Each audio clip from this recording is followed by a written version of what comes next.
Okay. അപ്പൊ ഇന്നത്തെ നമ്മുടെ ചർച്ചാ വിഷയം remarkable books which I have encountered ആവട്ടെ. ഓക്കെ.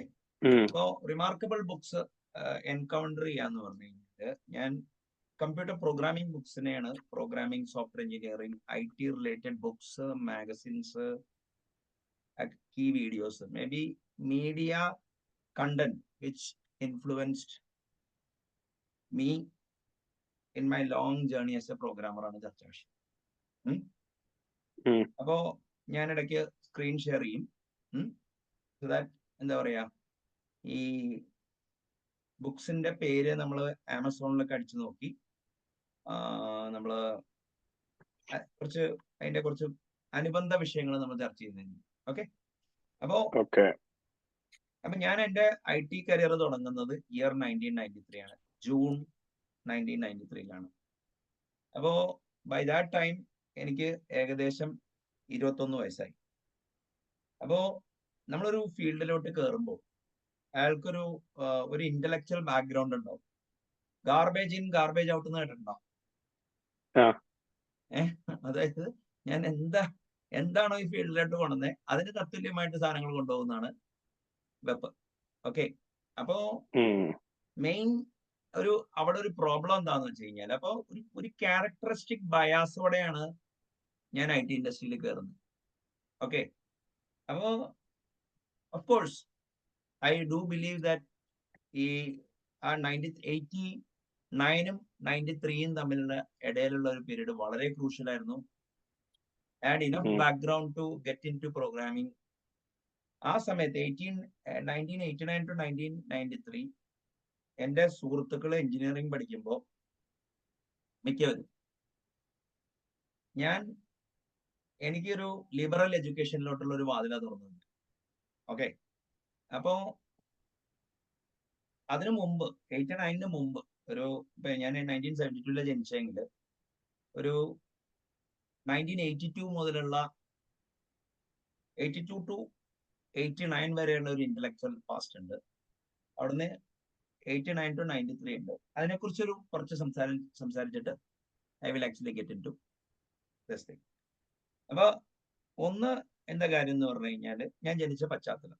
അപ്പൊ ഞാനൊരു ഗൗഡ സാരസ്വത ബ്രാഹ്മിൻ എന്ന് പറഞ്ഞൊരു കമ്മ്യൂണിറ്റിയിലാണ് ജനിച്ചത്.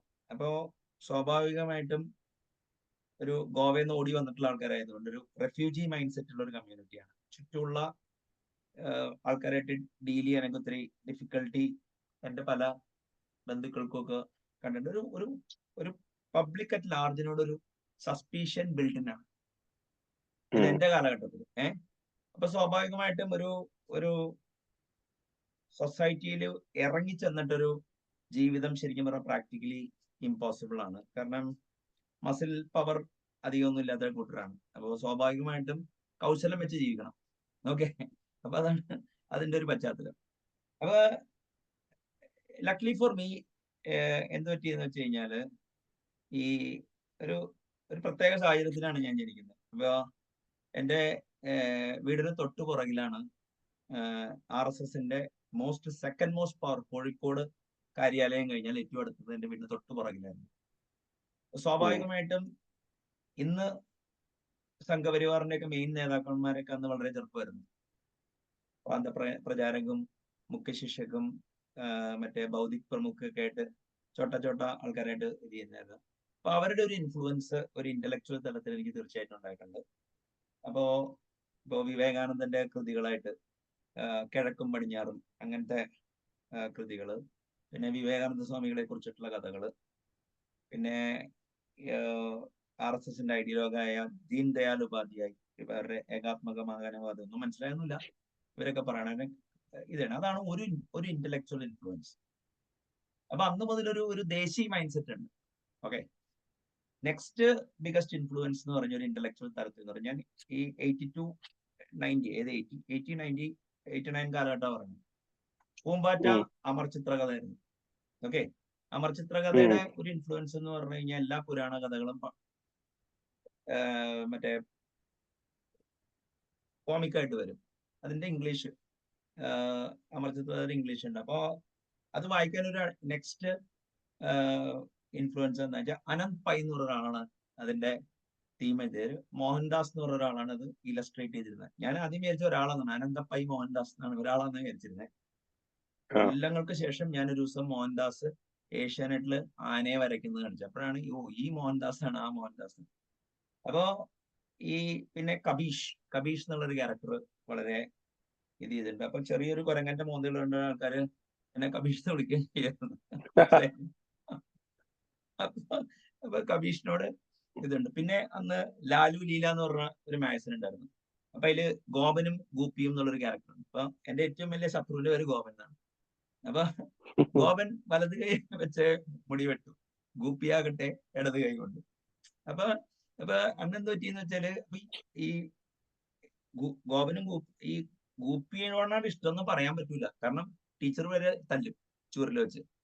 അപ്പൊ എന്റെ ഡെസ്കിൽ ഇപ്പുറത്തിരിക്കുന്ന ഒരു എപ്പോഴും റാണി വർഗീസ് എന്നാണ് അവരുടെ പേര്. റാണി വർഗീസ് പറഞ്ഞു എനിക്കും ഗൂപ്പിയോടാ ഇഷ്ടം എന്ന് പറഞ്ഞു.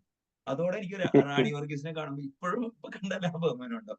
അപ്പൊ അമ്പിളി അമ്മാവൻ, അപ്പൊ ഈ പുരാണ കഥകൾ, പിന്നെ അന്നിറങ്ങുന്ന സിനിമ ഭക്ത ഹനുമാൻ. അപ്പൊ ഈ ഒരു പുരാണിക് ബാക്ക്ഗ്രൗണ്ട് കൂടി ഉണ്ട് അതിന്റെ കൂടെ, മനസ്സിലായില്ലേ. അപ്പൊ ഈ ഇത് തന്നെ സ്കൂളാണെങ്കിൽ ആലുവയിലെ എലീറ്റ് ആൾക്കാർ താമസിച്ചിരുന്ന പഠിച്ചിരുന്ന സ്കൂളാണ്.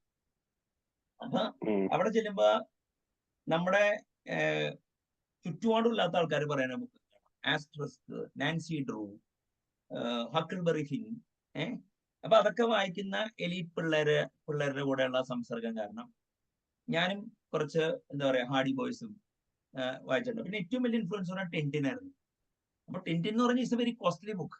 അത് വാങ്ങിക്കാനൊന്നും പറ്റുമൊന്നുമില്ല, എന്റെ അപ്പന സ്ഥിതിയൊന്നുമില്ല. പക്ഷെ എങ്കിലും ഈ ആലുവയിലെ ഫേമസ് സർജന്റെ മോനൊക്കെ നമ്മുടെ സുഹൃത്താണ്. അപ്പൊ അവര് വാങ്ങിക്കും. അപ്പൊ പാസ്റ്റ് എഡിഷനൊക്കെ വാങ്ങിക്കും. അപ്പൊ ഈ അവിടെ നിന്നാണ് ഈ മറ്റേ എന്താ പറയാ വെസ്റ്റേൺ ഇൻഫ്ലുവൻസ് വരുന്നത്, മനസ്സിലായില്ലേ.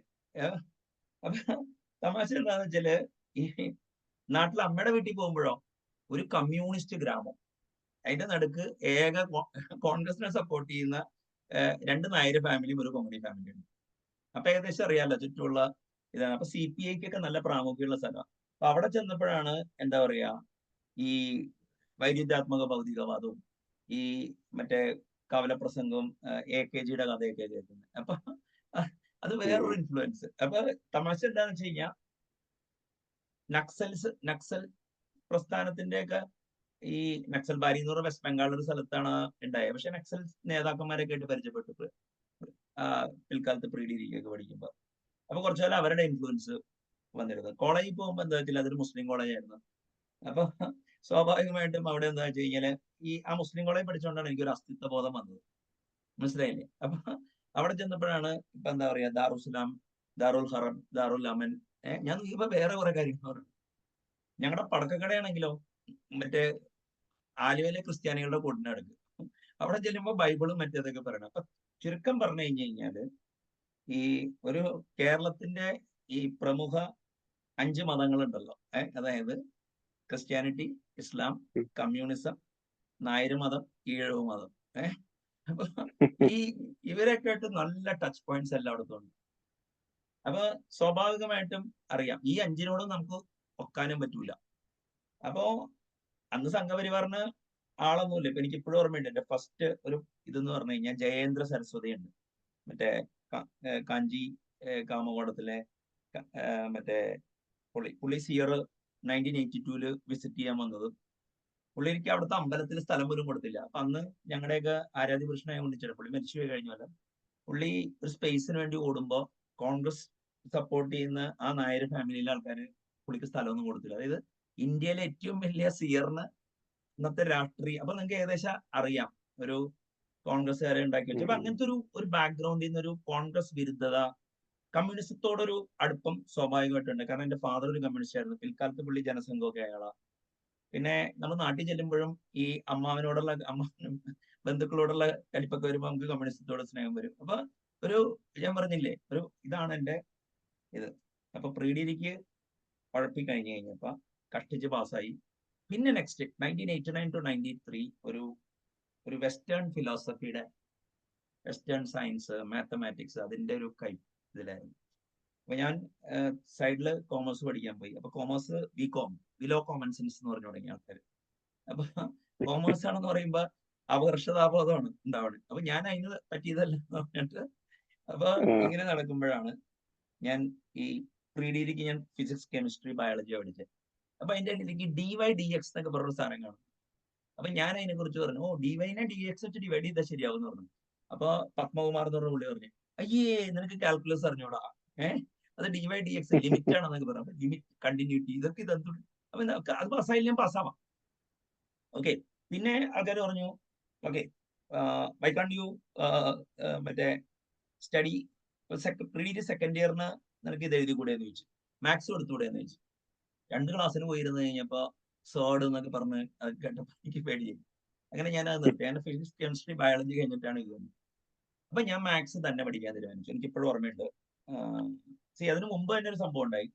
ഈ പ്രീ ഡിഗ്രിക്ക് മാർക്ക് പറഞ്ഞപ്പോ നമ്മുടെ കൂടെ ഉള്ളവന്മാരൊക്കെ എഞ്ചിനീയറിങ്ങിനൊക്കെ കിട്ടിക്കഴിഞ്ഞപ്പോ നാട്ടിലൊരു ആകെ ഒരു അപകർഷതാബോധത്തിന്റെ പ്രശ്നമാണ്. അപ്പൊ അതിൽ നിന്നുള്ളൊരു ഒളിച്ചോട്ടം എന്നുള്ള നിലയിലാണ് വായന തുടങ്ങിയത്. വായന തുടങ്ങി കഴിഞ്ഞപ്പോ എന്ത് പറ്റിയെന്ന് വെച്ച് കഴിഞ്ഞാൽ, സാബു പോൾ എന്നുള്ള പുള്ളി എന്നെ അവമാനിച്ചു. നിനക്ക് കാൽക്കുലസ് ഒന്നും അറിയാതെ എവിടെ എത്താൻ പറ്റില്ല. അപ്പൊ ഈ കാൽക്കുലസ് അറിഞ്ഞു തുടങ്ങി എവിടെ എത്താൻ പറ്റില്ല എന്ന് പറയുമ്പോൾ ഭയങ്കര വിഷമമായി. എനിക്കിപ്പോഴും ഓർമ്മയുണ്ട്, 1990 89 ഞാൻ വായനയൊക്കെ തുടങ്ങിയാലും 1990 ഫെബ്രുവരി 14, അന്ന് വാലന്റൈൻസ് ഡേ എന്നൊന്നും പറയണമെന്നില്ല. കാരണം ഈ 91 ഗ്ലോബലൈസേഷൻ ഒന്നുമില്ല. അതായത് അന്ന് ജനതാദൾ ഭരിക്കുന്നു, BJPയും CPM-ഉം ജസ്റ്റ് 1989 ഇലക്ഷൻ കഴിഞ്ഞു, ഇവർ സപ്പോർട്ട് ചെയ്യുന്നു. ഈ രാമജന്മഭൂമി, ബാബറി മസ്ജിദ് വിവാദമൊക്കെ ഇങ്ങനെ ശിലാന്യാസം കഴിഞ്ഞ് പുകഞ്ഞു നിൽക്കുന്ന ഒരു പ്രത്യേക സാഹചര്യത്തിലാണ് 1990. അന്ന് ഈ എന്താ പറയാ 94 ഒക്കെ ആയപ്പോഴാണ് ഈ കുറെ ബ്യൂട്ടി കോൺടെസ്റ്റ് ഒക്കെ വന്നിട്ട് എന്താ പറയാ ഈ ഗ്ലോബൽ ഉത്സവങ്ങളൊക്കെ നാട്ടിലോട്ട് വന്നു തുടങ്ങി.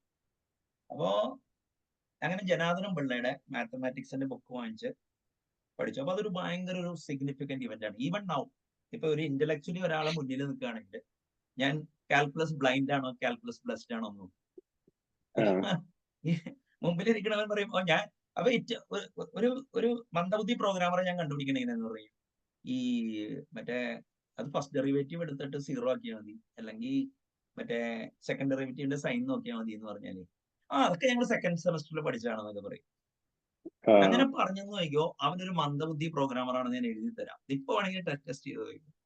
അപ്പൊ ഈവൻ നൗ ഇപ്പൊ IIT പഠിച്ചെന്ന് പറഞ്ഞിട്ട് കാര്യമൊന്നുമില്ല. കാൽക്കുലസ് ബ്ലൈൻഡ് ആണോ ബ്ലസ്ഡ് ആണോ എന്ന് നോക്കിയിട്ട് അവൻ കാൽക്കുലസ് ബ്ലൈൻഡ് ആണെങ്കിൽ അവനെ ഞാൻ തലക്കിട്ട് അടിച്ചിരുന്നു.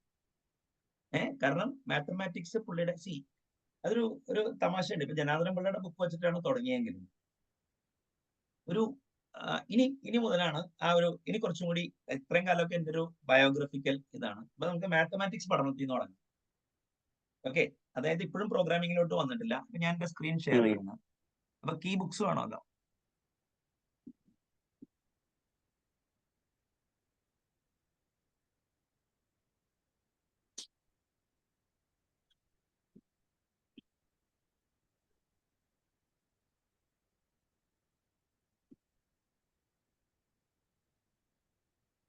ഓക്കെ, അപ്പൊ ഈ പ്രീ ഡിഗ്രി മാത്തമാറ്റിക്സ്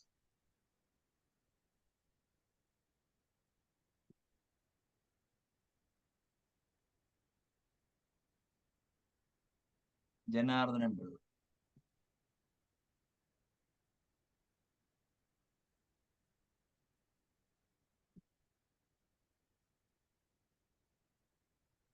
അപ്പൊ പ്രീ ഡിഗ്രിയുടെ സെക്കൻഡ് ഇയർ ബുക്കാണ്, ഇദ്ദേഹമാണ് കക്ഷി. ഓക്കെ, അപ്പൊ ബുക്ക് സെക്കൻഡ് ഇയർ ആണ്.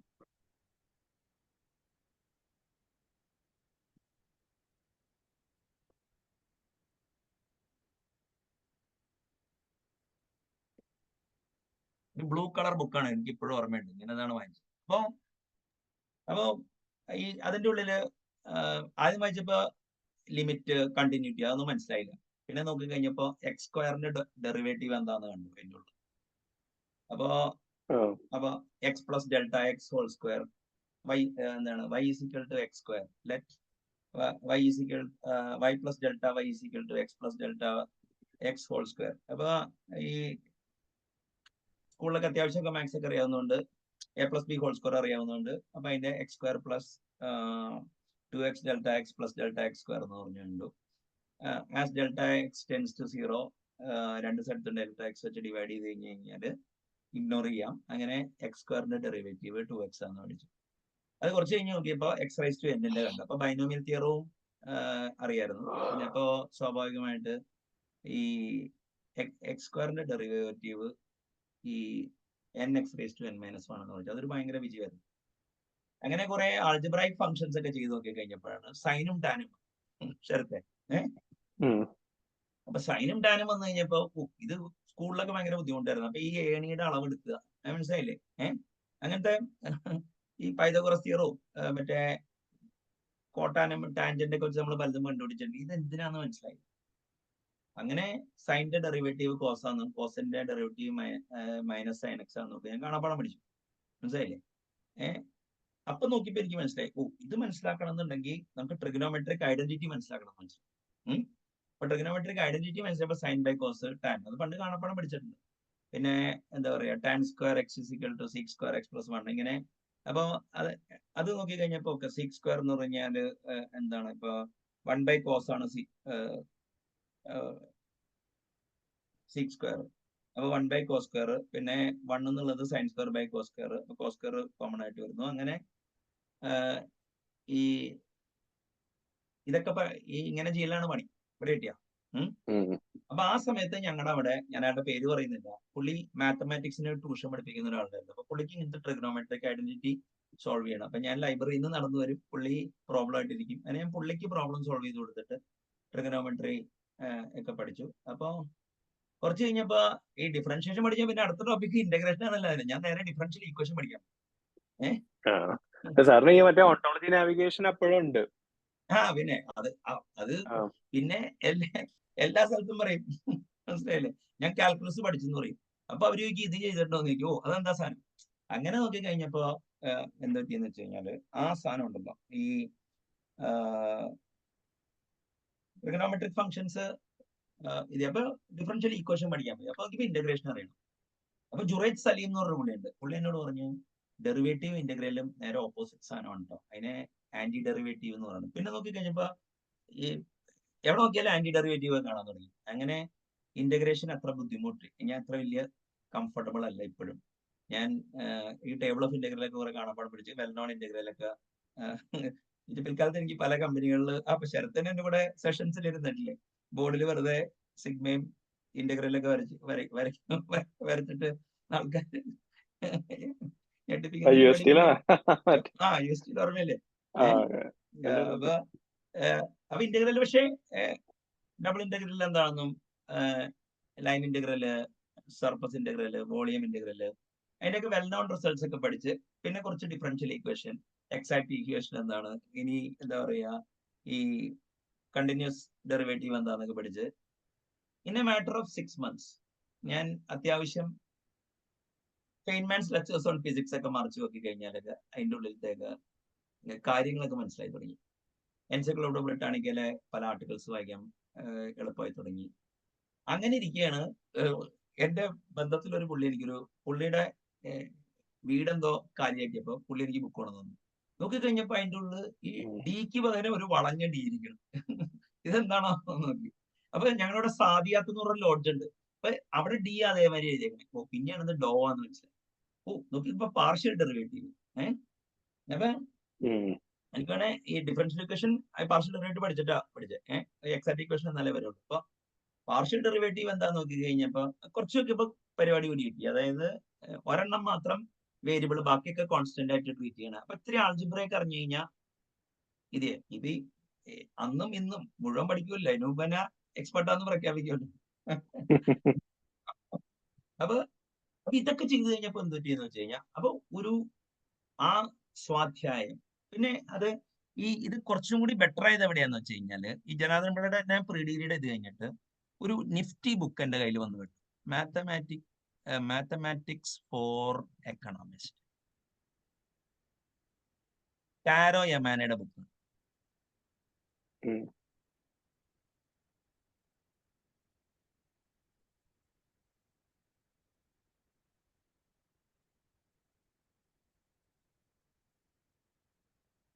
ഇതിപ്പോ എലമെന്ററി സർവേ എന്നൊക്കെ പറഞ്ഞ് എഴുതൂട്ടോ, കാര്യമൊന്നുമില്ല. അപ്പൊ ഈ ബുക്കിന്റെ ഒരു ഗുണം എന്ന് പറഞ്ഞു കഴിഞ്ഞാൽ ഇതിന്റെ ഫസ്റ്റ് ചാപ്റ്റർ സെറ്റ് റിലേഷൻ ഫംഗ്ഷനാണ്. ഓക്കെ, ഇത് കുറച്ചും കൂടി മാത്തമാറ്റിക്കൽ റിഗർ ഉള്ള ഒരു ബുക്കായിരുന്നു. അപ്പൊ മാത്തമാറ്റിക്സ് ഫോർ എക്കണോമിസ്റ്റ് എന്നുള്ള ഒരു ബുക്ക് അപ്പൊ പിൽക്കാലത്ത് ഇതിന്ന് കിട്ടിയെന്ന് വെച്ചാൽ സോഫ്റ്റ്വെയർ മോഡലിംഗിൽ എനിക്ക് നല്ല സ്കില്ല് കിട്ടാൻ കാരണം ഈ ബുക്കാന്നാണ് ഞാൻ ഇപ്പോഴും വിശ്വസിക്കുന്നത്. ശരത്ത്, മനസ്സിലായില്ലേ? ഈ ബുക്ക് ഇപ്പോഴും വാങ്ങിക്കാൻ കിട്ടും. അന്ന് 75 രൂപയുള്ളൂ ഈ ബുക്ക് വാങ്ങിക്കുമ്പോ, മനസ്സിലായില്ലേ? പക്ഷെ 75 റുപ്പീസ് എന്ന് പറഞ്ഞു കഴിഞ്ഞാൽ 3 രൂപയ്ക്ക് ബീഫ് ഡ്രൈ ഫ്രൈ കിട്ടിയിരുന്ന കാലം ഉണ്ടോ? അപ്പൊ ബീഫ് ഡ്രൈ ഫ്രൈക്ക് ഇപ്പൊ 100 രൂപ ഉണ്ടെങ്കിൽ അറിയാം വില എന്തോരം ഉണ്ടെന്ന്. ഇറ്റ് വാസ് വെരി ഇത് തന്നെ. അപ്പൊ ഈ ബുക്ക് കിട്ടാൻ കാരണം എന്താന്ന് വെച്ച് കഴിഞ്ഞാൽ, വാങ്ങിക്കാൻ കാരണം എന്താണെന്ന് വെച്ചാൽ ഇതൊന്ന് ലൈബ്രറിയിൽ ഉണ്ടായിരുന്നു. ഈ ബുക്ക് ഈ സൗത്ത് ഇന്ത്യയിൽ, ഇപ്പൊ സൗത്ത് ഇന്ത്യയിൽ ഇംഗ്ലീഷ് പറയാൻ അറിയാവുന്ന ആളാരാണ്? അറിയാവോ? സൗത്ത് ഇന്ത്യയില് ഏക എക്കണോമിക്സ് കോഴ്സ് മാത്തമാറ്റിക്സ് ഉള്ളത് മഹാരാജ് കോളേജിലാണ് പഠിക്കുന്നത്. അതിന്റെ സ്റ്റാൻഡേർഡ് ബുക്കായിരുന്നു, മനസ്സിലായില്ലേ? അപ്പൊ ഇപ്പൊ പുള്ളി ടീച്ചേഴ്സിന്റെ വലിയ ആളാണ്, ഒരു രമേശ് എന്ന് പറഞ്ഞ പുള്ളി ഉണ്ടായിരുന്നു. പുള്ളിയും പിന്നെ ഒരു അജിത്തോ, ഇവര് രണ്ടുപേരും ഈ കോഴ്സിന് പഠിക്കുന്നവരായിരുന്നു. ഇപ്പൊ രമേശ് പിൽക്കാലത്ത് TCSന്റെ വലിയ സെയിൽസ്മാനും മറ്റേതൊക്കെ ആയി, സ്റ്റോക്ക് മാർക്കറ്റ് വഴിയൊക്കെ അങ്ങനെയൊക്കെ പോയിട്ട് വലിയ ടീം. അപ്പൊ ഇവരുടെ അടുത്ത് കുറെ ഡൗട്ടൊക്കെ ചോദിച്ച് ഈ ബുക്കോടെ എന്ത് പറ്റിയെന്ന് വെച്ച് കഴിഞ്ഞാല് മാത്തമാറ്റിക്സിന്റെ റെപ്രസെന്റേഷണൽ ആസ്പെക്റ്റിലോട്ട് എനിക്ക് ശ്രദ്ധ വന്നു. ഫസ്റ്റ് സോഷ്യൽ സയൻസസില്, എക്കണോമിക്സ് ഒരു സോഷ്യൽ സയൻസ് ആണ്, അതിൽ മാത്തമാറ്റിക്സ് അപ്ലൈ ചെയ്യണമെന്നുണ്ടെങ്കിൽ കുറെ സിംപ്ലിഫൈഡ് അസംഷൻസ് എടുക്കണം. അപ്പൊ അത് എടുക്കണമെന്നുണ്ടെങ്കിൽ അത് നമ്മൾ സോഫ്റ്റ്വെയറിൽ അബ്സ്ട്രാക്ഷൻ മാതിരിയുള്ള ഒരു പ്രോസസ്സാണ്. പലപ്പോഴും പല നോൺ ലീനിയർ ഫിനോമിനാസിനൊക്കെ ലീനിയർ ആയിട്ട് അപ്രോക്സിമേറ്റ് ചെയ്യും, പീസ് വൈസ് ലീനിയർ ആയിട്ട് അപ്രോക്സിമേറ്റ് ചെയ്യും, ന്യൂമറിക്കൽ മെത്തേഡ്സ് ഉപയോഗിക്കും. അപ്പോ ചുരുക്കം പറഞ്ഞു കഴിഞ്ഞാല് ഈ എന്താ പറയാ, മറ്റേ ഈ പുസ്തകം ഒരു ഗോഡ് സെൻഡ് ആണ്. ഞാൻ പറയുന്നു എവറി പ്രോഗ്രാമർ. പിന്നെ മാത്തമാറ്റിക്സ് മറ്റേ ഇത് വഴിയേ പഠിക്കാവൂ, ഏതാ സോഷ്യൽ സയൻസ് വഴിയേ പഠിക്കാവൂ. അതിന്റെ ഒരു ആവശ്യകത എന്താന്ന് വെച്ച് കഴിഞ്ഞാല് മറ്റേ എന്താ പറയാ, നിങ്ങൾക്ക് ഇപ്പൊ കോമ്പൗണ്ട് ഇൻട്രസ്റ്റ്, കൂട്ടുപലിശ, അല്ലെങ്കിൽ IRR, internal rate of return, അതൊക്കെ നിങ്ങൾക്ക് ഡെയിലി കാര്യങ്ങൾ കാണുന്ന കാര്യം, നിങ്ങൾക്ക് അത് മാപ്പ് ചെയ്യാൻ പറ്റും. എന്ന സ്ഥാനത്ത് വാണ്ടർവാൾസ് ഈക്വേഷനിൽ ഫോളോയിങ് ഡിഫറൻഷ്യൽ ഈക്വേഷൻ ഉപയോഗിക്കാൻ പറഞ്ഞു കഴിഞ്ഞാൽ വാണ്ടർവാൾസ് ഈക്വേഷൻ എന്താണെന്നോ, സ്പെസിഫിക് ഹീറ്റ് കപ്പാസിറ്റി എന്ന് പറഞ്ഞാൽ നമ്മുടെ ഞരമ്പി തട്ടൂല്ലോ. ഒന്ന്. പിന്നെ എക്കണോമിക്സിന്റെ ഒരു മെയിൻ ടോപ്പിക് തന്നെ ഒപ്റ്റിമൈസേഷനാണ്. അപ്പൊ അന്ന് എനിക്കത് ഫുള്ള് മനസ്സിലായില്ലെങ്കിലും പാർഷ്യൽ ഡെറിവേറ്റീവ് അതേമാതിരി തന്നെ പിൽക്കാലത്ത് പഠിച്ച ജക്കോബിയനും ഗ്രേഡിയന്റും ഹെസ്സിയനും ഒക്കെ ഇൻട്രൊഡ്യൂസ് ആയിട്ട് ഈ ബുക്കിംഗ്. ഓക്കെ, അപ്പോ എക്കണോമിക്സ് വഴി മാത്തം, അപ്പൊ ഇതൊരു റിമാർക്കബിൾ ഇമ്പാക്ട് ഉണ്ടാക്കിയ ബുക്കാണ് എന്റെ ലൈഫിൽ. പിന്നെ വില്യം ജെ ബോമോളിന്റെ അപ്പൊ ആ സമയത്ത് ഞാൻ വിചാരിച്ചെന്ന് വെച്ചാല്, ഞാനിവിടെ ഈ കേരളത്തിൽ മാത്സ് പഠിച്ചവര് എക്കണോമിക്സ് പഠിച്ചവരത്തിന് മാത്സ് അറിഞ്ഞൂടാ. അപ്പൊ ഞാൻ അതിന് റിസർച്ച് ഒക്കെ ചെയ്യുന്ന വിചാരിച്ചു. കാരണം നമുക്ക് അന്ന് മറ്റേ മീഡിയ ഒന്നും ഇല്ല, ലൈബ്രറി മാത്രമേ ഉള്ളൂ. ഓക്കെ, അപ്പൊ ഒരു വൻ സ്വാധീനമായിരുന്നു ഏളി ഇത്. അപ്പൊ ഇതാണ് മാത്തമാറ്റിക്കൽ ജേർണിയുടെ ഒരു തുടക്കം. ഒപ്പം തന്നെ ഒരു ഇന്റലക്ച്വൽ ജേർണിയും പാരലലി തുടങ്ങാൻ വേണമെന്ന്. അപ്പൊ അവിടെ എന്നെ ഹെൽപ്പ് ചെയ്തത് ഒരു ഫേമസ് ബുക്കാണ്,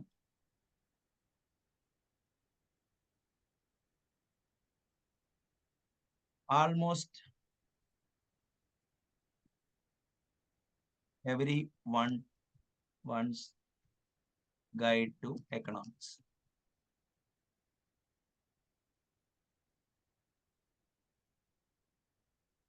almost everyone's guide to economics.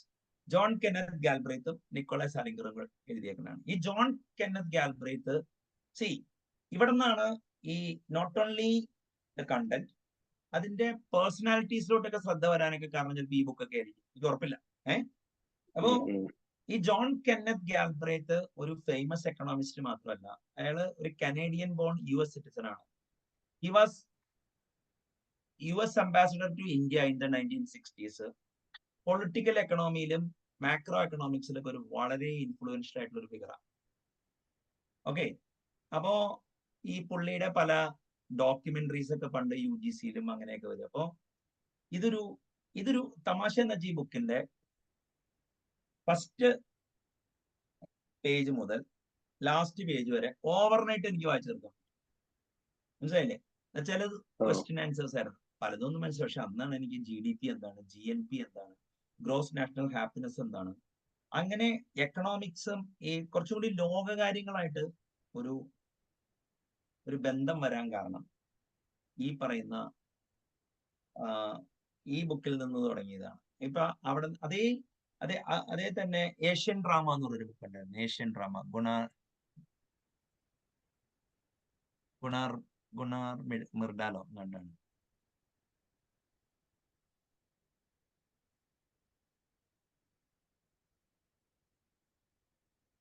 Asian drama എക്കണോമിക്സിന്റെ ബുക്ക്.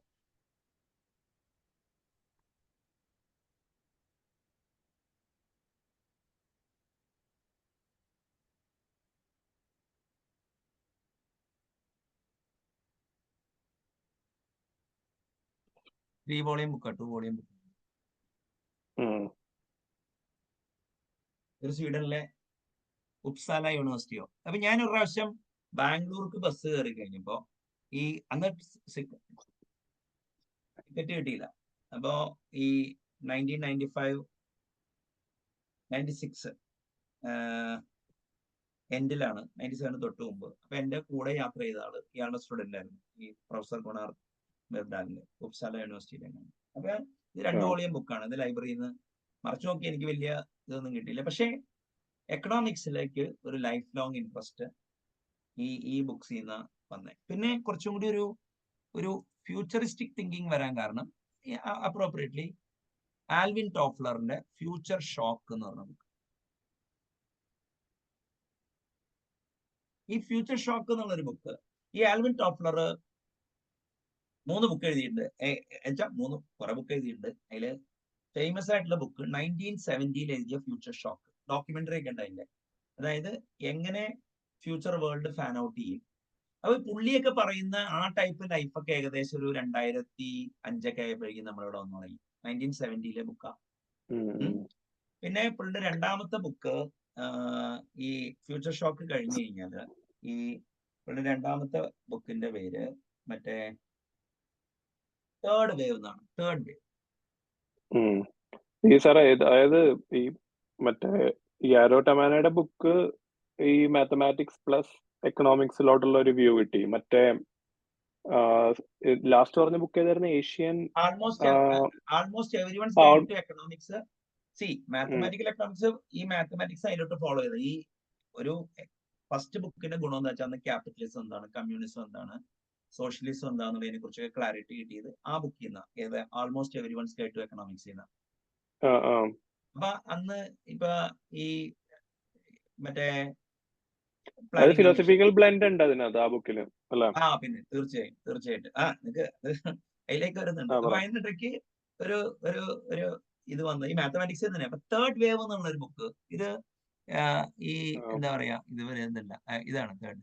അല്ല, ഞാൻ ചോദിക്കാൻ എന്താ വെച്ച് കഴിഞ്ഞാൽ ഈ ഏഷ്യൻ ഡ്രാമ എന്നുള്ളത് macro economic point of view ആണോ കിട്ടിയത്? അതെ. അതേമാതിരി തന്നെ എല്ലാ ബുക്കിലും ഞാൻ തപ്പുന്നത് എന്താണെന്നറിയാമോ? മാത്തമാറ്റിക്കൽ നൊട്ടേഷൻ ഉണ്ടോന്നാ. അതായത് ഈ മറ്റേ ഇവിടത്തെ ബുക്ക് ഉണ്ടല്ലോ, ടാരോ യമാനയുടെ ബുക്കിലെ കാര്യങ്ങള് വില്യം ജെ ബൗമോളിന്റെ ബുക്കൊക്കെ ഉണ്ട് എക്കണോമിക്സിന്റെ. ഇപ്പൊ അതില്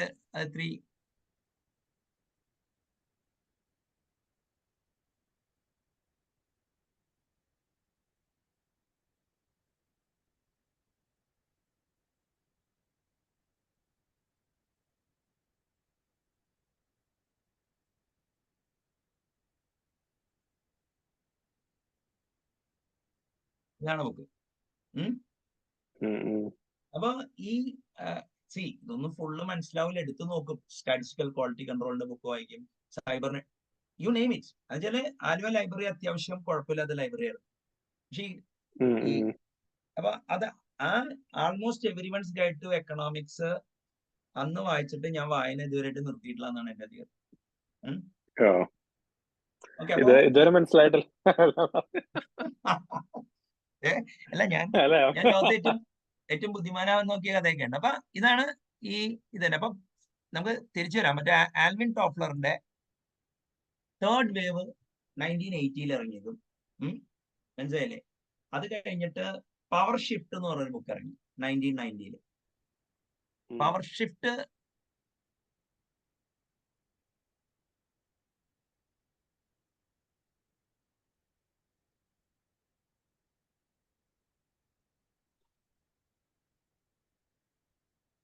ഒറ്റ വേണമെന്നാണ്.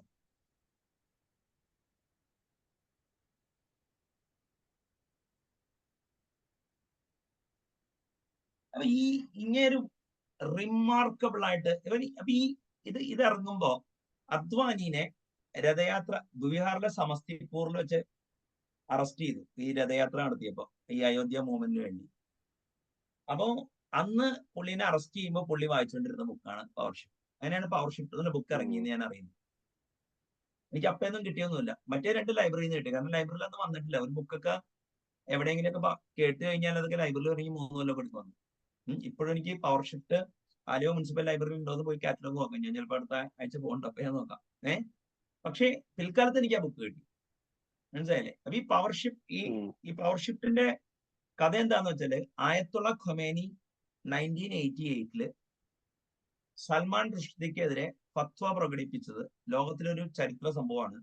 ഒരു രാജ്യത്തിലെ ആള് വേറൊരു രാജ്യത്തിലെ പൗരന് ഒരു ഒരു ഡെത്ത് പെനാൽറ്റി ഇഷ്യൂ ചെയ്യുന്നത് ആദ്യമായിട്ടാണ് ഇവിടെ കിട്ടിയ. അപ്പൊ പവർ ഷിഫ്റ്റ്, അപ്പൊ ശരിക്കും പറഞ്ഞു കഴിഞ്ഞാല് അപ്പൊ ഈ അദ്വാനിയൊക്കെ ഒരു അത്രയും സ്മാർട്ട് പൊളിറ്റീഷ്യൻ ആയിരുന്നു പുള്ളി. മനസ്സിലായില്ലേ? പുള്ളി വേൾഡ് ട്രെയിൻ. ഞാൻ അദ്വാനി ഒരു കിടല ഇന്റലക്ച്വൽ ആണെന്ന് ഞാൻ പറയുള്ളൂ. അപ്പൊ ഇയാളുടെ ഈ 3 ബുക്സ് വളരെ ഇൻഫ്ലുവൻഷ്യൽ ആയിരുന്നു. Future shock I met have red it 4-5 times. അത് മാത്രമല്ല ഡോക്യുമെന്ററീസ് ഉണ്ട്. ഫ്യൂച്ചർ ഷോക്ക് ഞാൻ പരമാവധി ആൾക്കാർക്ക് കൊടുക്കാറുണ്ട്. ഈ ആൽവിൻ ടോഫ്ലർ ഇന്ത്യ ടുഡേയുടെ കോൺക്ലേവിലൊക്കെ ഒന്ന് സംസാരിക്കാറുണ്ട്. പിന്നെ അത്ര ഇൻഫ്ലുവൻഷ്യൽ അല്ല. പക്ഷെ ഈ 3 ബുക്സ് ഭയങ്കര ഇൻഫ്ലുവൻഷ്യൽ ആയിരുന്നു. ഓക്കെ, ഫ്രിക്സ് ഡ്യൂ മില്ലർ പ്രൈസ് ഒക്കെ കിട്ടിയിട്ടുണ്ട് പുള്ളിക്ക്. അപ്പൊ ഇവിടെ 1991 എന്ന് പറഞ്ഞാൽ എനിക്ക് 19 വയസ്സുള്ളൂ. എവിടെ കിട്ടിയ അപ്പൊ ആ സമയത്താണ് ഇതിനെ കുറിച്ച്. പക്ഷെ മറ്റേ 2 ബുക്കും ഞാൻ മറിച്ചത്. പിന്നെ അഡാപ്റ്റീവ് കോർപ്പറേഷൻ എന്നൊക്കെ പറഞ്ഞ ബുക്ക് ഉണ്ട്, റിവ്യൂസ് ആൻഡ് പ്രമൈസസ് എന്നൊക്കെ പറഞ്ഞു. ഞാനൊക്കെ ഈ AT&Tയുടെ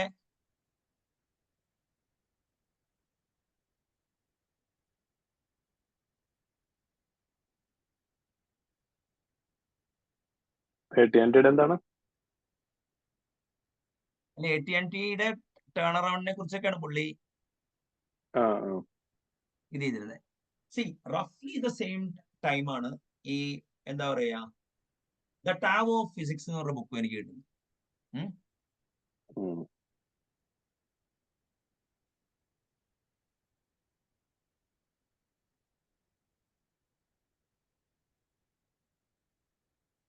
ഫ്രിഡ്ജ് ഓഫ് കാപ്രയുടെ. അപ്പൊ പുള്ളി ഈസ്റ്റേൺ മിസ്റ്റിസിസം, അതായത് ഹിന്ദുയിസം, ജൈനിസം, കൺഫ്യൂഷ്യനിസം, ടാവോയിസം, അതും ക്വാണ്ടം ഫിസിക്സും തമ്മിലുള്ള ഇതാണ്. എനിക്ക് ഫുള്ളൊന്നും മനസ്സിലായില്ല, പക്ഷെ ഏകദേശം എന്താ പറയാ ഈ ഒബ്സർവറും ഒബ്സർവ്ഡും ഒരു ഫ്രെയിമിൽ വരാന്നുള്ളതൊക്കെയാണ് അന്ന്.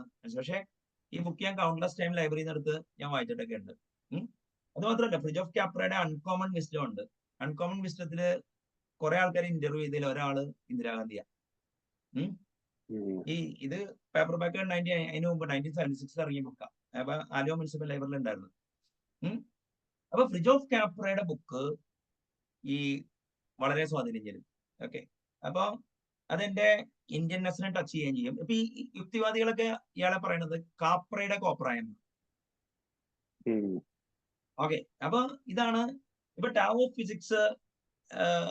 ഈ അതിൽ നിന്ന് പോയിട്ടാണ് ഇപ്പൊ പുള്ളിയുടെ സിസ്റ്റംസ് വ്യൂ ഓഫ് ലൈഫ് ഉണ്ട്. ഇതൊക്കെ ശരിക്കും വായിച്ചിരിക്കേണ്ട ബുക്ക്.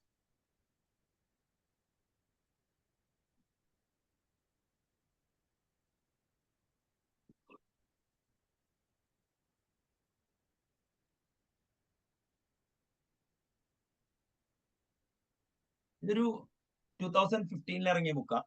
ഇന്ത്യൻ എഡിഷൻ അവൈലബിൾ ആണ്. അപ്പോ ഈ എക്കോ മാർക്സിസം ഒക്കെ ആയിന്നൊക്കെയാണ് പറഞ്ഞത്. പക്ഷെ എങ്കിലും പുള്ളി എനിക്ക് മനസ്സിലായത് വേദാന്തത്തിന്റെ തത്വങ്ങളും മറ്റേതൊക്കെ പുള്ളി കുറച്ചൊരു സിസ്റ്റം തിയറിയുടെ ലെവലിലോട്ട് കൊണ്ടുവന്നതായിട്ട് എനിക്ക് മനസ്സിലായി. ഓക്കെ, ഇനി ഈ ഫ്രിജ് ഓഫ് കാപ്ര അങ്ങനെ മാത്രമല്ല, ഈ ഫ്രിജ് ഓഫ് കാപ്രയുടെ ടാവ് ഓഫ് ഫിസിക്സിനെ ചുറ്റിപ്പറ്റി 2008 ഞാനൊരു ബുക്ക് വാങ്ങിക്കാനിട വന്നു. ആ ബുക്കിന്റെ പേരാണ് ബോധത്തിന്റെ ഭൗതികം.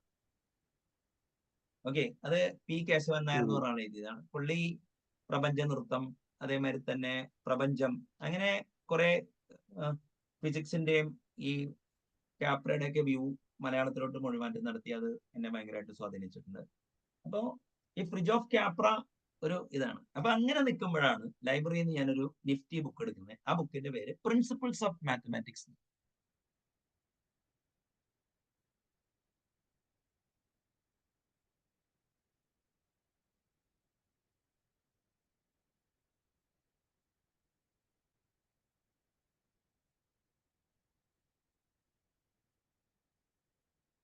അപ്പൊ ഇതിപ്പോ ഹാർഡ് ബൗണ്ട് എഡിഷൻ ആണ് ലൈബ്രറി ഉണ്ടായിരുന്നത്. അപ്പൊ ഈ ബുക്ക് ഞാൻ 2 പേജ് വായിച്ചു കഴിഞ്ഞപ്പോ പേടിയായി. അപ്പോ ഇപ്പോഴും ഞാൻ ഈ ബുക്ക് മുഴുവൻ വായിക്കാൻ വേണ്ടി ഓടി ഇറങ്ങുക. ഇതുവരെയായിട്ടും മുഴുവൻ വായിച്ചു തീർത്തിട്ടില്ല. എന്റെ ഉണ്ട് എന്റെ കോപ്പി. ഓക്കെ, അപ്പൊ ഈ പ്രിൻസിപ്പിൾസ് ഓഫ് മാത്തമാറ്റിക്സ് വായിച്ചു കഴിഞ്ഞപ്പോഴാണ് ബർട്ടൺ റസൽ എന്ന് പറഞ്ഞ ഒരു അധികായൻ ഉണ്ടെന്ന് മനസ്സിലായി. അങ്ങനെ ഞാൻ പുള്ളിയുടെ കുറച്ച് ബുക്കാണ് ഇപ്പൊ എന്താ പറയാ, ഈ ജോയ് ഓഫ് ഫ്രീഡം,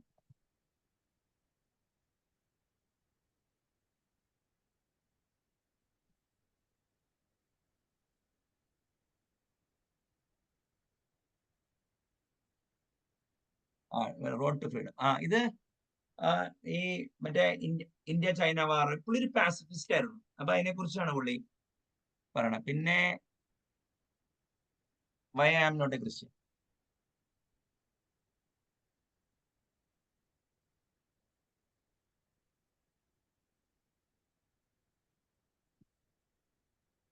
ഓക്കെ, ഈ ക്രിസ്ത്യാനിറ്റിയുടെ ഒരു എന്താ പറയാ തിയോളജിക്കൽ ലെവൽ അറ്റാക്ക് ചെയ്യണം കേട്ടോ, അല്ലാതെ മറ്റേ വെറുതെ ഈ ക്രിസ്ത്യൻസിനെല്ലാം അറ്റാക്ക് ചെയ്യണം. ഓക്കെ, അപ്പൊ പുള്ളി ഈ ബുക്കിലാണ് പുള്ളി എന്താ പറയാ ഈ ക്രിസ്ത്യൻ എനിക്ക് തന്നെ ഒരു ഡിസ്റ്റിങ്ഷൻ എനിക്ക് തോന്നുന്നു. ഇതൊരു വളരെ ഇൻഫ്ലുവൻസ് ചെയ്ത്. പിന്നെ പിൽക്കാലത്ത് ഞാൻ ചട്ടമ്പി സ്വാമികളുടെ ക്രിസ്തു മതചേതനമൊക്കെ വായിച്ചിട്ടുണ്ട്. അപ്പോ കുറെ എന്റെ ക്രിസ്ത്യൻ ഫ്രണ്ട്സിന്റെ ഉറക്കം കളഞ്ഞിട്ടുള്ള ബുക്കുകളിലൊക്കെ ഇതൊക്കെ ആയിരിക്കും ചെറുതെ. മനസ്സിലായില്ലേ? പക്ഷെ റസലിന്റെ ഇൻഫ്ലുവൻസ് അവിടെയും വെച്ചൊന്നും നിന്നില്ല.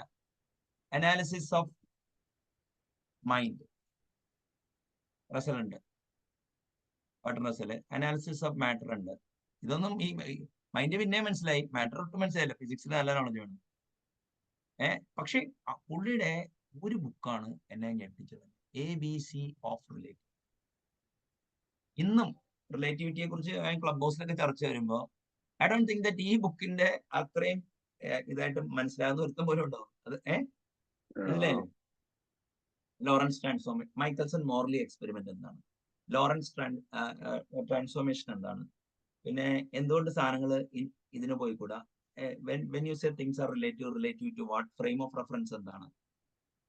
ഇത് one of the best descriptive science book you can get. മനസ്സിലായില്ലേ? അപ്പൊ ഇതുണ്ട്. പക്ഷെ പുള്ളീനെ എനിക്ക് ഏറ്റവും കൂടുതൽ ഇത് ചെയ്തത് ഹിസ്റ്ററി ഓഫ് വെസ്റ്റേൺ ഫിലോസഫി.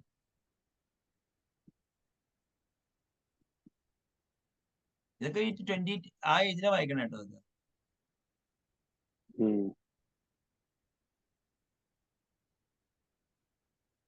അപ്പൊ പിൽക്കാലത്ത് പലരുടെയും ഇതുണ്ട്. ഇതൊരു ഞാൻ മൾട്ടിപ്പിൾ 4 പ്രാവശ്യം കണ്ട് എക്സ്റ്റെൻഡ് ചെയ്യാൻ പറ്റും. ഞാൻ കാല് പിടിച്ചൊക്കെ 2 പ്രാവശ്യം എക്സ്റ്റെൻഡ് ചെയ്തിട്ടുണ്ട്. മനസ്സിലായില്ലേ? ഇതൊന്നും ഫുൾ ഇത് നോക്കും. പിന്നെ അന്നും അറിയാലോ, ചുറ്റും എനിക്ക് എപ്പോഴും ഗുണമുണ്ട്. ഒരു സാധനം ട്രൈ ചെയ്ത് നോക്കാൻ വേണ്ടി ചുറ്റും അറിയാത്ത ആൾക്കാരുണ്ടാവും. അപ്പൊ അവരോട് ട്രൈ ചെയ്തിട്ട് ചെയ്യും. ഇവിടെ അപ്പൊ ഇതൊക്കെയാണ് ഈ എന്താ പറയാ ഈ പ്രോഗ്രാമിംഗിൽ കയറണേക്ക് മുമ്പത്തെ കാര്യം പറഞ്ഞു. മനസ്സിലായില്ലേ? പിന്നെ എന്താ പറയാ ഈ മാത്തമാറ്റിക്സ് റഷ്യന്ന് പണ്ട് പ്രൊപ്പഗാൻഡ മെറ്റീരിയൽ വരും. പക്ഷെ ഉഗ്രം ബുക്സ് ഒക്കെ ഉണ്ട്. ഇപ്പൊ കാൽക്കുലസ് ഞാൻ അത്യാവശ്യം കുറച്ചുകൂടി വളരെ ഇതായിട്ട് ഡിഫറൻഷ്യൽ ആൻഡ് കാൽക്കുലസ് പിസ്കുനോ എന്ന് പറഞ്ഞ ബുക്കുണ്ട്.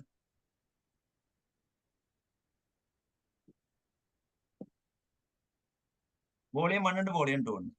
ഇതിപ്പോ ഇന്ത്യയിൽ അവൈലബിൾ ആണ്, വേറെ ഏതോ പബ്ലിഷർ ചെയ്യുന്നുണ്ട് ഇപ്പൊ, മനസ്സിലായില്ലേ? അപ്പൊ ഇതൊരു ഈ ബുക്കിൽ നിന്നാണ് ഞാൻ ശരിക്കും പറഞ്ഞ കാൽക്കുലസ് മാത്തമാറ്റിക്കൽ ട്രിഗറിൽ പഠിക്കാൻ കാരണം. പിന്നെ അപ്പോഴാണ് ഈ മറ്റേ എന്താ പറയാ A course in pure mathematics ഉണ്ട് ഹാഡി എന്ന് പറഞ്ഞ രാമാനുജൻ കണക്ഷനുള്ള ആളുടെ.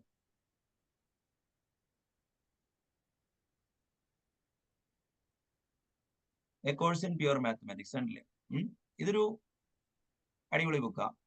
പിന്നെ ബോറിസ് ഡെമിഡോവിച്ചിന്റെ കമ്പ്യൂട്ടേഷണൽ മാത്തമാറ്റിക്സ്, ഇതിൽ നിന്നാണ് ഈ matrix.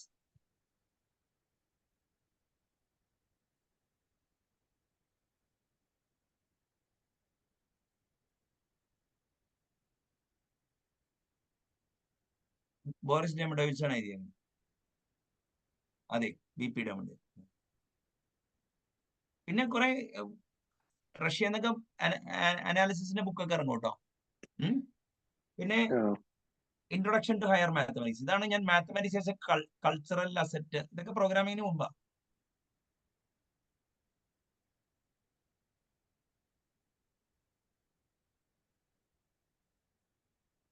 Introduction to higher mathematics, progress publishers.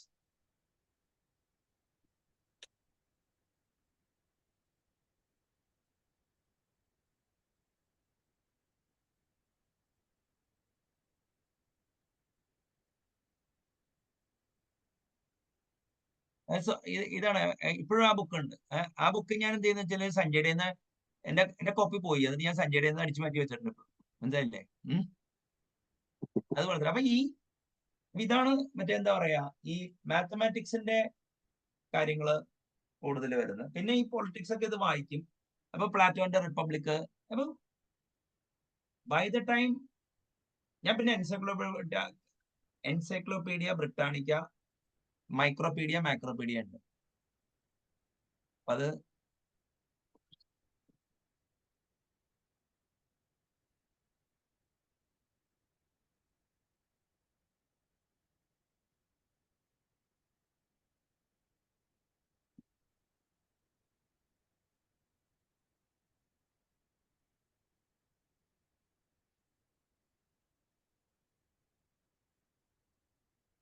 ഇതാണ് എൻസൈക്ലോ.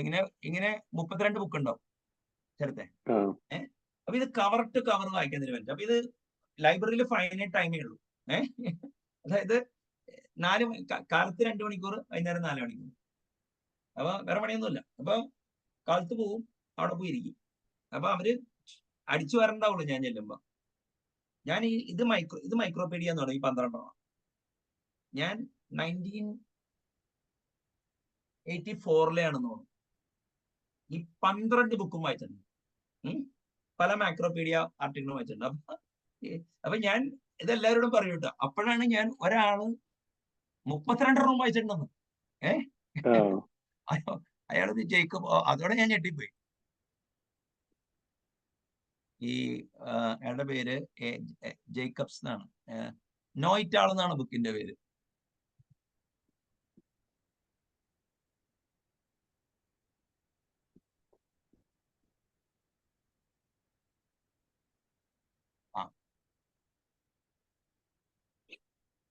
നോയിറ്റാൾ.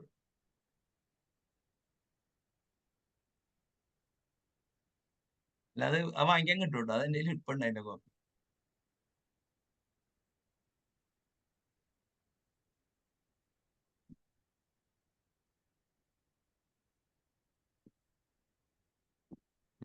ആണെന്ന് എനിക്ക് തോന്നുന്നത്. ഇത് തന്നെ ബുക്ക്. ഇത് നോക്ക്, അയാൾ തമാശ നോക്ക്, കേരളത്തില് ആലുവയിലിരുന്ന് ഞാൻ ചെയ്യണ അതേ പരിപാടി പുള്ളി സ്മാർട്ടസ്റ്റ് പേഴ്സൺ ആവാൻ വേണ്ടി ചെയ്ത്. ഈ ബുക്ക് വായിക്കട്ടെ. എനിക്ക് ശരിക്കും പറഞ്ഞു കഴിഞ്ഞാൽ ഞാൻ എഴുതിയ ബുക്കാന്ന് തോന്നിയിരിക്കുന്നത്. ഇപ്പൊ വേൾഡിന്റെ നോളജ് എവരി മറ്റേ ഈ എന്താ പറയാ 18 months ഡബിൾ ചെയ്യാണെന്നാണ് പറഞ്ഞത്, മൂർസ് ലോ മാതിരി, മനസ്സിലായില്ലേ? അപ്പൊ ഡബിൾ ചെയ്യാന്ന് പറഞ്ഞൊന്ന് ആലോചിച്ച് നോക്കിയേ, ഈ 30 കൊല്ലത്തിൽ തന്നെ എന്തോരായിട്ടുണ്ടാവും. 2:30 ടൈംസ് കൂടിയിട്ടുണ്ടാവും. അപ്പൊ ആലോചിക്കാലോ. അപ്പൊ ഈ ഇയാൾ ഈ 32 റൂം വായിച്ചെന്ന് പറഞ്ഞപ്പോ ഇങ്ങനെ ഒരു അസാധ്യ കക്ഷിയാ. ഇയാൾ ബിബ്ലിക്കൽ മാനായിട്ട് ന്യൂയോർക്കിൽ ജീവിച്ചിട്ടുണ്ട്, അറിയൂ.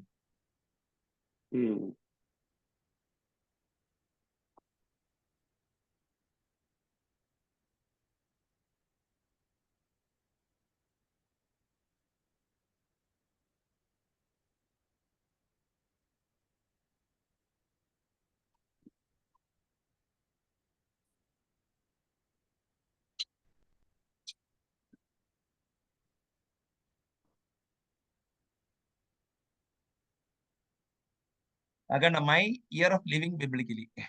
മനസ്സിലായില്ലേ? അത് കാണാം. കാണാം. അപ്പൊ ഈ ഏതാ ഇസ്രായേലിയാ? ടെഡ്എക്സ് അല്ല, ടെഡാ.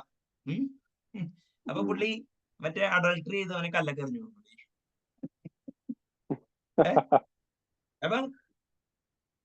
അപ്പൊ ഏകദേശം ഒരു പശ്ചാത്തലം പിടികിട്ടിയില്ലേ? അതായത് ഈ east and west best combination ആയിട്ടാണ് നമ്മൾ ഇറങ്ങുന്നത്. അപ്പൊ ഇനിയാണ് കമ്പ്യൂട്ടർ പഠിക്കാൻ. കമ്പ്യൂട്ടർ പഠിക്കാൻ പോകാനുള്ള പശ്ചാത്തലം പറഞ്ഞുതരാം. 1989 ഡീപ് തോട്ട് എന്നുള്ള കമ്പ്യൂട്ടർ ഇറങ്ങി. Deep thought.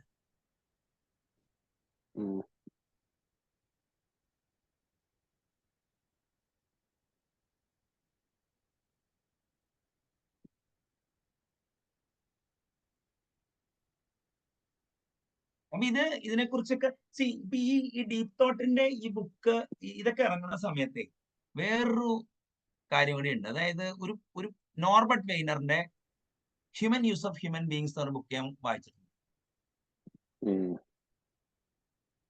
പ്രോഗ്രാമിംഗിൽ പറയുന്നുണ്ട്. അതെ അതെ. അപ്പൊ ഈ ഇങ്ങനെ ഉണ്ടല്ലോ, ഈ അങ്ങനെ. പിന്നെ സൈബർനെറ്റിക് മെഡലെ എന്ന് പറഞ്ഞൊരു റഷ്യൻ ബുക്ക് ഉണ്ട്.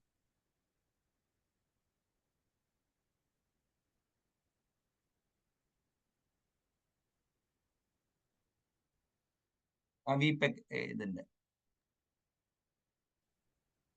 ഉഗ്രം ബുക്ക് അത്. ഇത് ലവിന്റെ ഫോർമുലയൊക്കെ ഉണ്ട്. ലവ് ഈസ് ഈക്വൽ ടു ഐസെറ്റ് ഈക്വൽ ടു 32.99 AG/N² എന്ന കണ്ടാണ്. അഡ്രിനാലിന്റെ ഗ്ലൈക്കോജൻ N². ഒരാൾ കമ്പ്യൂട്ട് ചെയ്തത്. അപ്പൊ ഇതൊരു ട്രഷർ ട്രവ് ഓഫ് ആനക്ഡോട്ട്സാ. ഞാൻ പറഞ്ഞിട്ട് ഇപ്പോഴും ഇത് വാങ്ങിക്കാം. അതെ, ഫ്രീ ഡൗൺലോഡ് ഉണ്ടല്ലോ. അപ്പൊ ചിരിച്ചല്ല, കണ്ണുള്ളൂ അതിൻ്റെ ഉള്ള ഫീച്ചേഴ്സ് കണ്ടു കഴിഞ്ഞാൽ. മനസ്സിലായില്ലേ? ഇതെല്ലാം എന്റെ വീടിന്റെ അവിടെ നിന്ന് 800 മീറ്റർ തൊട്ടടുത്തുണ്ടായിരുന്നു എന്നുള്ളതാണ് എന്റെ ഏറ്റവും വലിയ ഭാഗ്യം. ഇവിടെ കിട്ടിയ റെയിൽ വെച്ച് പിടിച്ച. അപ്പൊ ഇത് വന്ന സമയത്താണ് ഇത് തന്നെ. അപ്പൊ ഈ ഡീപ് തോട്ട് വന്നു കഴിഞ്ഞപ്പോ അതിന്റെ ഉള്ളൊരു പർട്ടിക്കുലർ പേരാണ് ഈ ചെറിയാൻ നായർ എന്നൊക്കെ കേട്ടിട്ടുണ്ടോ? തോമസ് അനന്തരാമൻ എന്ന ഒരാളുടെ പേരൊക്കെ ഉണ്ട്.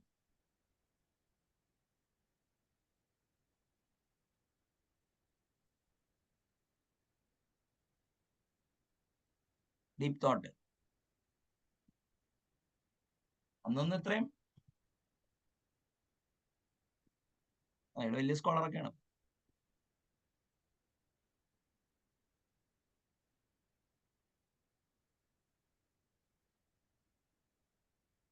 ഓക്കെ. അപ്പൊ ഇതൊക്കെ ഇങ്ങനെ ഇരുന്ന് എൻ്റെ ഒരു സുഹൃത്ത് കമ്പ്യൂട്ടറിനെ തോപ്പിച്ചു. ഒരു ചെസ് 88 എന്നുള്ളൊരു പ്രോഗ്രാമിന് ചെറുതായി. എന്റെ പുള്ളി എന്നോട് പറഞ്ഞു, വിജയാനന്റെ പിള്ളേര്, നിന്നെ കൊണ്ട് പറ്റില്ല എന്ന് പറഞ്ഞു. അപ്പോ കമ്പ്യൂട്ടർ എന്റെ അമ്മയുടെയൊക്കെ കാല് പിടിച്ച് ഞാനൊരു കോഴ്സിന് ചേർന്നാണ് 93 തുടക്കത്തിൽ. ഇവിടെ കിട്ടിയ കമ്പ്യൂട്ടർ യൂസ് ചെയ്യാൻ പഠിക്കാൻ പോയതാണോ? അല്ല, അവിടെ 1 ഇയർ കോഴ്സ് DCA എന്ന് പറയുന്നത്, ഡിപ്ലോമ ഇൻ കമ്പ്യൂട്ടർ ആപ്ലിക്കേഷൻ എന്നൊരു കോഴ്സ് ഉണ്ട്. 9,500 rupees ഫീസ് കൊടുക്കണം അന്ന്. അറിയാലോ, 9,500 rupees in 1993, early 93 എന്ന് പറഞ്ഞാൽ ഹ്യൂജ് മണി. മനസ്സിലായില്ലേ? അപ്പൊ അതിങ്ങനെ ഘട്ടത്തിൽ കൊടുക്കാം എന്നുള്ളതായിരുന്നു അതിന്റെ ഇത്. അപ്പൊ ബിറ്റ്സ് എന്ന് പറഞ്ഞ സ്ഥലത്ത് പോയി പഠിക്കാനാ ചേർന്നത്. തമാശ എന്താന്ന് വെച്ച് കഴിഞ്ഞാൽ ഞാൻ അവിടെ പോയി, നമ്മളിപ്പോ ബുക്സിലോട്ട് തന്നെ, എന്റെ കഥയല്ല വരുന്നത്, ബുക്സിലോട്ട് വരും. അപ്പൊ അങ്ങനെ നിൽക്കുമ്പോ ലൈബ്രറിയിൽ പോയി കമ്പ്യൂട്ടറിന്റെ ബുക്സ് എടുക്കാം. എനിക്ക് ആദ്യം കിട്ടിയ book an introduction to data structures, Paul G Sorenson, Jean Paul Tremblay. വേറെ ബുക്കൊന്നും ഇല്ല. കമ്പ്യൂട്ടറിന് 10 ബുക്കേ ഉള്ളൂ.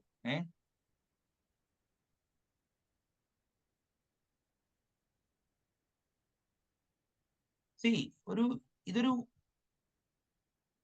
ഭയങ്കര ഒരു ആകസ്മികതയായിരുന്നു കേട്ടോ ഈ ബുക്ക് കിട്ടുക എന്നുള്ളത്. അതായത് ആ ലൈബ്രറിയില് ഒരു വിശ്വാസ് എന്ന് പറഞ്ഞ ആളുടെ ബേസിക്കിന്റെ ബുക്ക് ഉണ്ട്. വിശ്വാസ്.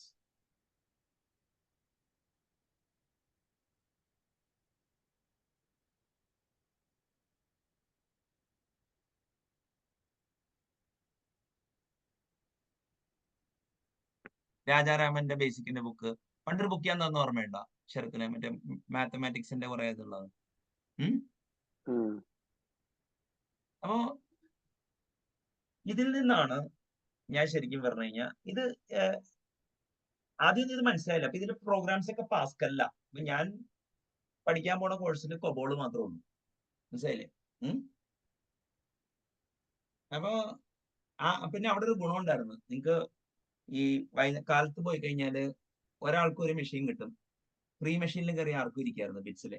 അയാളൊരു കോതമംഗലം എഞ്ചിനീയറിംഗ് കോളേജിലെ ഫ്രാങ്ക്ലിൻ എന്ന പേര്, ഒരു മെക്കാനിക്കൽ എഞ്ചിനീയറിംഗ് പ്രൊഫസർ ആയിരുന്നു.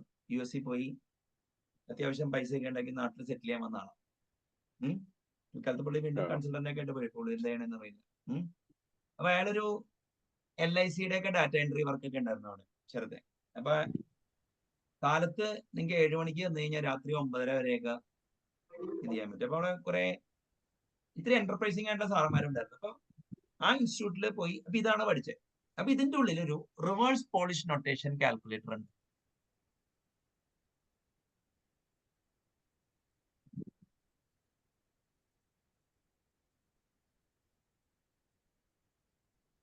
RPN calculator. ഓക്കെ. അപ്പൊ RPN നൊട്ടേഷൻ എങ്ങനെയാ, അതായത് ഒരു ഇൻഫിക്സ് നൊട്ടേഷൻ എങ്ങനെ RPN ആക്കാം എന്നുള്ളതൊക്കെയാണ്. അപ്പൊ ഞാനിത് ഇങ്ങനെ എല്ലാ ദിവസവും കടലാസിലൊക്കെ വരച്ച് പഠിക്കാം. അപ്പൊ കമ്പ്യൂട്ടർ കിട്ടണമെന്നുണ്ടെങ്കിൽ ഇവിടെ തന്നെ. അപ്പൊ ഞാൻ പാസ്കലും പഠിച്ചു തുടങ്ങി ഈ ബുക്ക് വായിക്കാൻ വേണ്ടി. അപ്പോ ഈ ഫോക്സ് ബേസ് എന്നുള്ളൊരു സാധനം ഉണ്ടായിരുന്നു കേട്ടോ. അപ്പൊ ഫോക്സ് ബേസ് പ്രോഗ്രാമിംഗ് പിന്നെ കൊബോളാണ്. കമ്പൈൻഡ് ലാംഗ്വേജ് കൊബോളേ ഉണ്ടായിരുന്നു, C ഒന്നും ഉണ്ടായില്ല ആ കോഴ്സ്. അന്ന് C ഒന്നും എടുക്കാൻ ആരും വരില്ല. മനസ്സിലായില്ലേ? ഹാർഡ്വെയർ പ്രോഗ്രാമിംഗ് അറിയണമെന്നൊക്കെ പറഞ്ഞു. അപ്പൊ അങ്ങനെ ഇരിക്കെ ഈ ബുക്ക്, ഇതിന്റെ കോപ്പി ഉണ്ട് കേട്ടോ. കണ്ടിട്ടുണ്ടോ ആ ബുക്ക്? ഈ Jean Paul Tremblay, Paul G Sorenson. ഇല്ല. അതൊന്ന് എപ്പോഴെങ്കിലും ഇത് ചെയ്യുമ്പോ ഒരു നല്ല ബുക്കാണ്. അങ്ങനെ ഈ എന്താ പറയാ, അങ്ങനെ ഇരിക്കുമ്പോഴാണ് ഈ എന്താ പറയാ നെക്സ്റ്റ് എന്നെ ഇൻഫ്ലുവൻസ് ചെയ്ത ബുക്ക് C പ്രോഗ്രാമിംഗ് ലാംഗ്വേജിന്റെ ഫസ്റ്റ് എഡിഷൻ.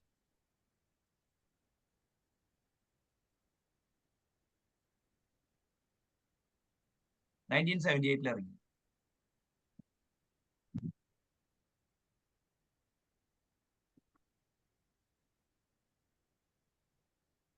ഈ ബുക്ക് അപ്പൊ ഇതിന്റെ ഉള്ളിൽ എന്താ പറയുമ്പോ, പണ്ട് നമ്മളിപ്പോ int main, int argc comma char star star argv എന്നുള്ളതിന് C++ ഡിക്ലറേഷൻ എന്ന് പറയുന്നത്. പണ്ട് എങ്ങനെയാ വെച്ചാല് ഇന്റ് മെയിൻ അത് കഴിഞ്ഞിട്ട് വെറുതെ കൊടുക്കും, എന്നിട്ട് അതിന്റെ അടിയില് പാരാമീറ്ററിന്റെ ലിസ്റ്റ് കൊടുക്കും, എന്നിട്ടാണ് ബിഗിൻ പ്രൈസ് ആൻഡ് പ്രൈസ് ഉണ്ടായിരുന്നത്. Old style.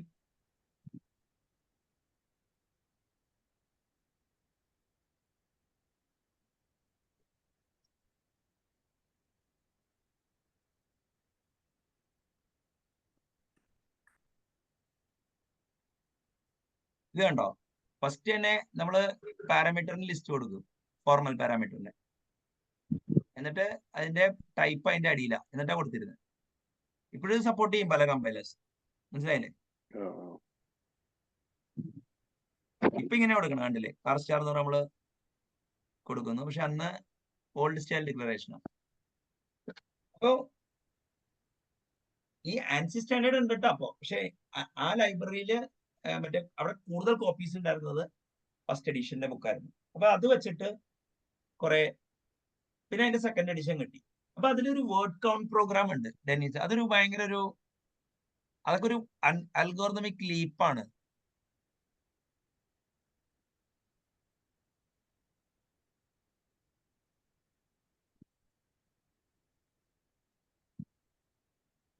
KNR എന്നാണ് ആ ബുക്കിനെ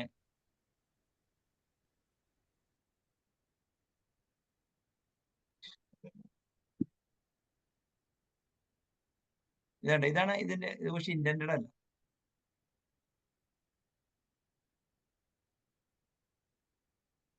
ഒരു സ്റ്റേറ്റ് മെഷീൻ എന്താന്നൊക്കെ നമുക്ക് മനസ്സിലായത് അങ്ങനെയാണ്.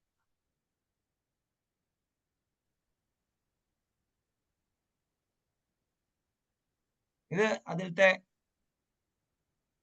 ഇതാണ് കണ്ട, ഈ മറ്റേ എന്താ പറയാ, സ്പേസോ ന്യൂ ലൈനോ ടാബോ വന്നു കഴിഞ്ഞാൽ ഈ നെക്സ്റ്റ് വേർഡ്, ഒരു വേർഡ് കണ്ടു എന്ന് ഇത് ചെയ്യും, സ്റ്റേറ്റ് ഔട്ട് ആക്കും. പിന്നെ സ്റ്റേറ്റ് ഔട്ട് ആണെങ്കിൽ സ്റ്റേറ്റ് ഇൻ ആക്കിയിട്ട് വീണ്ടും കയറും. ഇതാണ് ഇതിന്. അപ്പൊ ഇതൊരു കാണുമ്പോൾ ഒരു ചെറിയ, പക്ഷെ ഇതൊരു ഭയങ്കര എലഗന്റ് പ്രോഗ്രാമാണ്. ഓക്കെ, അപ്പൊ ഇങ്ങനത്തെ ഇപ്പോ എങ്ങനെയാണ് സ്ട്രക്ചർ ഇത് ചെയ്യണേ. അപ്പൊ തമാശ എന്താ വെച്ചാല്, ഈ ബുക്ക് കിട്ടിയതിനൊപ്പം തന്നെ എനിക്ക് സി ആൻസർ ബുക്കും കിട്ടി. അത് കണ്ടിട്ടുണ്ടോ? ആ, സ്കോട്ട് ഗിംബൽ മറ്റേ ഫ്ലോവിസ്റ്റ് ഉണ്ടോ എന്നാണല്ലോ ഈ ഇതൊക്കെ സ്ഥിരം.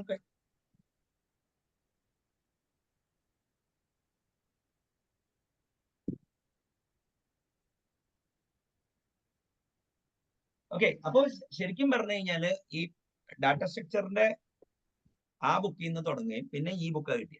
പിന്നെ നെക്സ്റ്റ് ഒരു ഇൻഫ്ലുവൻഷ്യൽ ബുക്ക് കിട്ടി. എന്റെ പേര് ക്ലിപ്പർ പ്രോഗ്രാമിംഗ് ഗൈഡ് എന്നാണ്.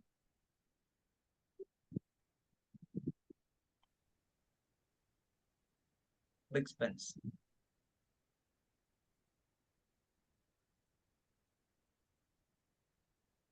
(1987) എഡിഷൻ ആണ് എൻ്റെ ഉള്ളത്. ഇത് ക്ലിപ്പർ സമ്മർ 87. ഓക്കെ, അപ്പൊ ഈ റിക് സ്പെൻസിന്റെ ബുക്ക് വളരെ ഇൻഫ്ലുവൻഷ്യൽ ആയിരുന്നു. അതിന്റെ ഗുണം എന്താന്ന് വെച്ചാല്, ഈ ഞാൻ പറഞ്ഞല്ലോ, ഞാൻ പോയ കോഴ്സിൽ ഫോക്സ് ബേസ് പ്രോഗ്രാമിംഗ് ഉണ്ടായിരുന്നുള്ളൂ. FoxBase, dBase, Clipper, ഇതിനെയൊക്കെ വിളിക്കുന്നത് xBase family of languages എന്നാണ്. അപ്പൊ എക്സ് ബേസ് ഫാമിലി ഓഫ് ലാംഗ്വേജില് dBase, FoxBase, FoxPro language, Clipper. Clipper ആണ് compiled language. Okay, Clipper compile ചെയ്യും. പിന്നെ ക്ലിപ്പറിന് സി ഇന്റർഫേസ് അടിപൊളിയായിരുന്നു, എക്സ്റ്റെൻഡ് സിസ്റ്റം വഴി. അപ്പോ ഇതൊരു റിമാർക്കബിൾ ബ്രേക്ക് ത്രൂ ആയിരുന്നു. ആലോചിച്ച് നോക്കുക, അതായത് നാട്ടിൽ അന്ന് കിട്ടാവുന്ന നല്ല ബുക്കൊക്കെ വട്ടം വരിക. അപ്പൊ ഇതിന്റെ ലാസ്റ്റത്തെ 200 പേജ് എങ്ങനെ ക്ലിപ്പർ സി ആയിട്ട് ഇന്റർഫേസ് ചെയ്യാന്നുള്ളതാണ്.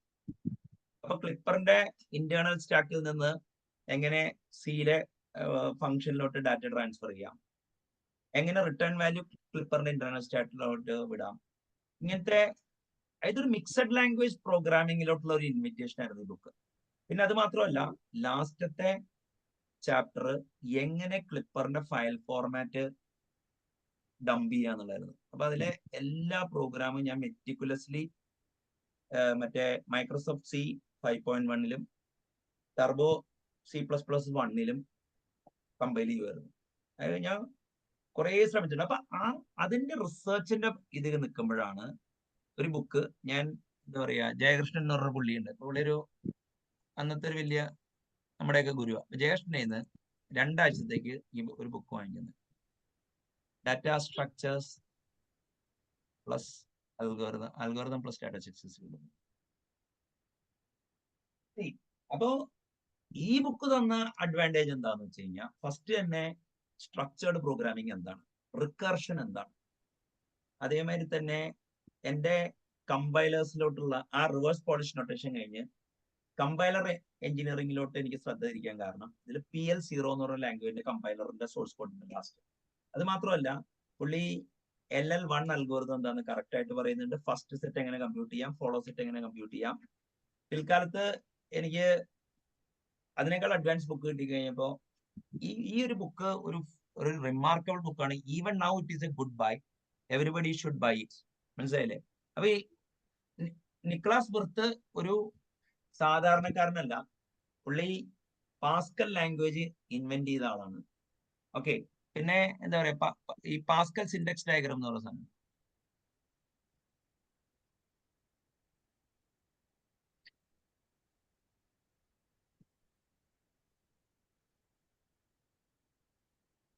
ഇപ്പൊ ഞാൻ പറഞ്ഞില്ല, ഒരു പ്രോഗ്രാം എന്താന്നുള്ള ഡിസ്ക്രൈബ് ചെയ്യണം. ഇത് BNF-ലോട്ട്, ഈ BNF-ന്റെ ഒരു പ്രോട്ടോ ലാംഗ്വേജ് ഫോം അല്ലെങ്കിൽ പിക്ചർ ലാംഗ്വേജ് ഫോം ആയിട്ട് കണ്ടാൽ മതി ശരത്തെ. മനസ്സിലായില്ലേ? ഇത് പുള്ളിയാണ് പാസ്കൽ. അതൊരു ആ ബുക്കും എനിക്ക് കിട്ടിയിട്ടുണ്ട്, Pascal user manual and report.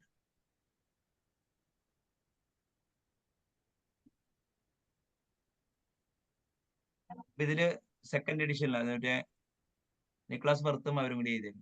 ഇതിലാണ് ഈ ബുക്ക് എല്ലാ നൊട്ടേഷൻ പയനിയർ ചെയ്യുന്നത്. ഓക്കെ. പിന്നെ പുള്ളി ലേറ്റർ സ്റ്റേജില് പുള്ളി ഈ ഓബറോൺ എന്ന് പറഞ്ഞൊരു ഓപ്പറേറ്റിംഗ് സിസ്റ്റം എഴുതിയിട്ടുണ്ട്. ഓബറോൺ അയാളുടെ ഗ്രൂപ്പാണ്. പിന്നെ അതിനുവേണ്ടി അയാളൊരു മോഡുല 2 എന്ന് പറഞ്ഞ ലാംഗ്വേജ്. പിന്നെ ഇയാളുടെ വേറൊരു ഇൻഫ്ലുവൻസ് എന്ന് പറഞ്ഞാൽ ഇങ്ങനത്തെ കയ്യിൽ നിന്നാണ് FPGA-യിലേക്ക് എനിക്ക് ഇൻട്രസ്റ്റ് വരുന്നത് ചരത്തെ, ഫീൽഡ് പ്രോഗ്രാമബിൾ ഗേറ്റർ. ഞാൻ 2014 GPU ഉണ്ടാക്കാൻ FPGA പ്രോഗ്രാമിംഗ് പഠിപ്പിക്കാൻ നടക്കണ്ടായിരുന്നില്ല, പഠിക്കാൻ. അത് ഇങ്ങനെ ഒരു പാസ്റ്റ് വീഡിയോ എന്ന് എനിക്ക് കിട്ടിയ ഒരു ഇൻസ്പിറേഷനാണ്. ഓക്കെ. അപ്പൊ ഇയാളൊരു ഫേമസ് കമ്പ്യൂട്ടർ സയന്റിസ്റ്റ് ആണ്. കഴിഞ്ഞല്ലോ മരിച്ചു പോയി. ഓക്കെ. അപ്പൊ ഈ പാസ്കലിനോടുള്ള ഫാസിനേഷൻ എന്ന് പറഞ്ഞു കഴിഞ്ഞാൽ, അന്ന് ഞാൻ പാസ്കൽ പഠിച്ചെങ്കിലും ആ പാസ്കലിന്റെ സാധനം പിന്നെ ഡെൽഫൈ എന്ന് പറഞ്ഞ ലാംഗ്വേജ് എനിക്ക് അത് ഉപയോഗിക്കാനൊക്കെ കിട്ടിയ ഷോർട്ട്ലി ആഫ്റ്റർ ഞാൻ പ്രോഗ്രാമിംഗ് ചെയ്യും. അപ്പൊ ഈ ഒരു വൺസ് അഗൈൻ ഒരു പ്രോഗ്രാമിംഗ് പെർസ്പെക്റ്റീവില് പറയുകയാണെങ്കിൽ an introduction to data structures with application, പിന്നെ നമ്മുടെ എന്താ പറയുക C പ്രോഗ്രാമിംഗ് ലാംഗ്വേജിന്റെ വേർഷൻ 1-2 ആൻസർ ബുക്ക്, പിന്നെ ക്ലിപ്പർ പ്രോഗ്രാമിംഗ് ഗൈഡ്, പിന്നെ ഈ പറയുന്ന എന്താ പറയുക നിക്കോളാസ് ബർത്തിന്റെ data structures plus algorithm is equal to program. അത് കഴിഞ്ഞിട്ട് ഞാൻ ആ ഇൻസ്റ്റിറ്റ്യൂട്ട് ആയിട്ട് ഉടക്കി. അപ്പൊ എനിക്ക് ആ കോഴ്സ് കംപ്ലീറ്റ് ചെയ്തു. എനിക്ക് സർട്ടിഫിക്കറ്റ് ഒന്നും കിട്ടിയില്ല. അപ്പൊ കാരണം ഞാൻ അതിനിടയ്ക്ക് എനിക്ക് പ്രൊഫഷണൽ പ്രോഗ്രാമർ ആവാൻ അവസരം കിട്ടിയോണ്ടാണ് അത് ഉഴപ്പേണ്ടി വന്നത്.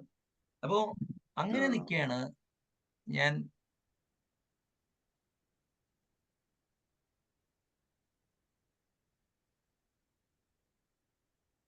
$175 വാങ്ങിച്ചത്.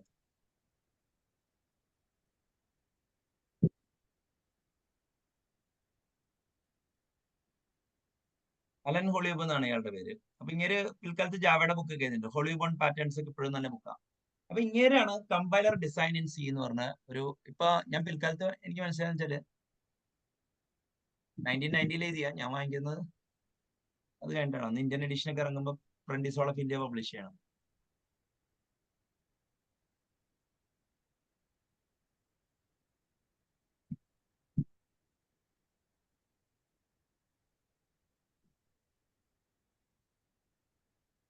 ഇതാണ്, ഇത് ഫ്രീ ആയിട്ട് നമുക്ക് ഡൗൺലോഡ് ചെയ്യാൻ പറ്റും. കമ്പൈലർ ഡിസൈനിന്റെ 2 കോപ്പി എൻ്റെ ഉണ്ട്. ഒരു വോൺ ഔട്ട് കോപ്പി ഉണ്ട്. ഞാൻ പിന്നെ ഒരു മെമന്റോ ആയിട്ട് സൂക്ഷിക്കാൻ വേണ്ടി ഞാൻ വേറൊരു കോപ്പി വാങ്ങിച്ചിട്ടുണ്ട്. അപ്പൊ ഈ ബുക്കിലെ എക്സ്പ്രഷൻ ഇവാലുവേറ്റർ ഒക്കെ എനിക്ക് കോഡ് ചെയ്ത് നോക്കാൻ നോക്കി. ഇതിന്റെ ഉള്ളൊരു പ്രത്യേകത എന്ന് വെച്ചാൽ ലെക്സും യാക്കും എങ്ങനെ ഉണ്ടാക്കാന്ന് വരെ പഠിപ്പിക്കുന്നുണ്ട്. Not only he uses Lex and Yacc. ലെക്സിന് പകരം അയാളുടെ തന്നെ ഒരു ലെക്സിക്കൽ അനലൈസർ ജനറേറ്റർ എഴുതുന്നുണ്ട്. അപ്പൊ അതിൽ നിന്നാണ് ഞാൻ ഈ തോംസൺസ് കൺസ്ട്രക്ഷൻ എന്താണെന്നൊക്കെ പഠിക്കാൻ കാരണം. NFA DFA എങ്ങനെ കൺവേർട്ട് ചെയ്യാം, സബ്സെറ്റ് കൺസ്ട്രക്ഷൻ എന്താണ്, അതൊക്കെ. പിന്നെ ഇങ്ങനെ ഈ എല്ലാമ ഓക്സ് എന്ന് പറഞ്ഞിട്ട് 2 പാഴ്സൽ ജനറേറ്റർ ഉണ്ട്. ഒന്ന് ബോട്ടം അപ്പ് LALR1 മറ്റേത് LLK പാഴ്സൽ എന്താണെന്നൊക്കെ മനസ്സിലായത് ഇങ്ങനെയാണ്. ഇനി അത് മാത്രമല്ല, പുള്ളി അത് കഴിഞ്ഞിട്ട് C എന്ന് പറഞ്ഞ ലാംഗ്വേജിലോട്ടാണ് പുള്ളി കോഡ് ജനറേറ്റ് ചെയ്യണത്. ഓക്കെ. അത് കഴിഞ്ഞിട്ട് കർസസ് ലൈബ്രറി ഉണ്ടല്ലോ, യുണിക്സിലെ ടെക്സ്റ്റ് മോഡ് തന്നെ. ഇത്രയും കാര്യങ്ങൾ, അതായത് ഒരു ബുക്കിൽ നിന്ന് അത്രയും ഇൻഫർമേഷൻ ക്രാം ചെയ്യാൻ പറ്റുന്ന ഒരു ബുക്ക് ഇപ്പോഴും ഇല്ല. അപ്പോ കമ്പയർ ചെയ്യണേ. അപ്പൊ ഇതൊക്കെ വായിക്കുമ്പോൾ നമ്മൾ വായിക്കുക, നമുക്കൊരു പ്രാക്ടിക്കൽ കമ്പൈലർ എഴുതാനുള്ള ധൈര്യമില്ല അപ്പോൾ ചെറുതെ ഇവിടെ കിട്ടിയ. അപ്പൊ അങ്ങനെ ഇരിക്കുകയാണ് കിരാത് സിംഗ് എന്ന് പറഞ്ഞ ആളുടെ, ഇത് ഞാൻ കമ്പൈലർ ഇപ്പൊ 93 കരിയർ തുടങ്ങിയെങ്കിലും 95 ഫസ്റ്റ് കമ്പൈലർ എഴുതാനുള്ള ധൈര്യം സംഭരിച്ച ബുക്ക്.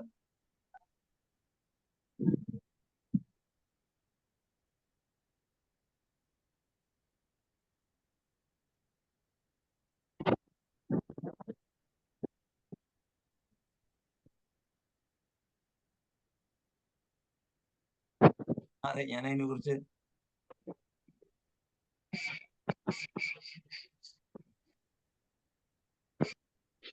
8 years ago.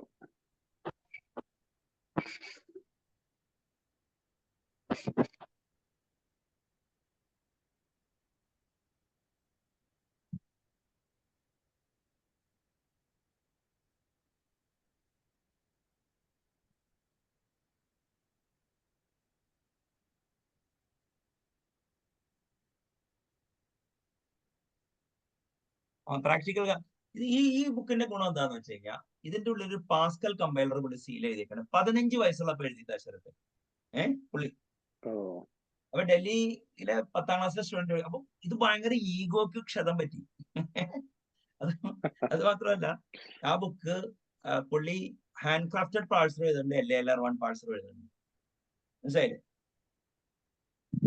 പാസ്കല് മറ്റ് ലാംഗ്വേജിനേക്കാളും ഡിഫിക്കൽട്ടാണ്. ഞാൻ പുള്ളിയുടെ പാസ്കൽ കമ്പൈലർമ തലകുത്തി മറിഞ്ഞ് ഒരു സബ്സെറ്റ് ഓഫ് പാസ്കൽ എഴുതി. ഇതാണ് എന്റെ ഫസ്റ്റ് ഫോറേ ഇൻടു കമ്പൈലേഴ്സ് ഈ കിരാത് സിംഗിന്റെ. പക്ഷെ അപ്പോഴും ഇത് ഫുള്ള് കംപ്ലീറ്റ് ചെയ്യാൻ സഹായിച്ചത് വേറൊരു book, database management Singh C.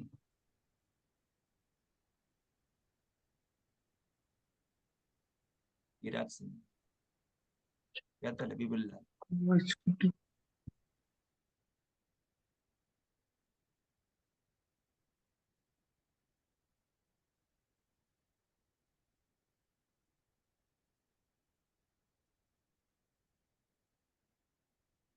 പല യൂണിവേഴ്സിറ്റിയിലും ഫ്ലോപ്പിയൊക്കെ മിസ്സിംഗ് എന്നൊക്കെ പറഞ്ഞു.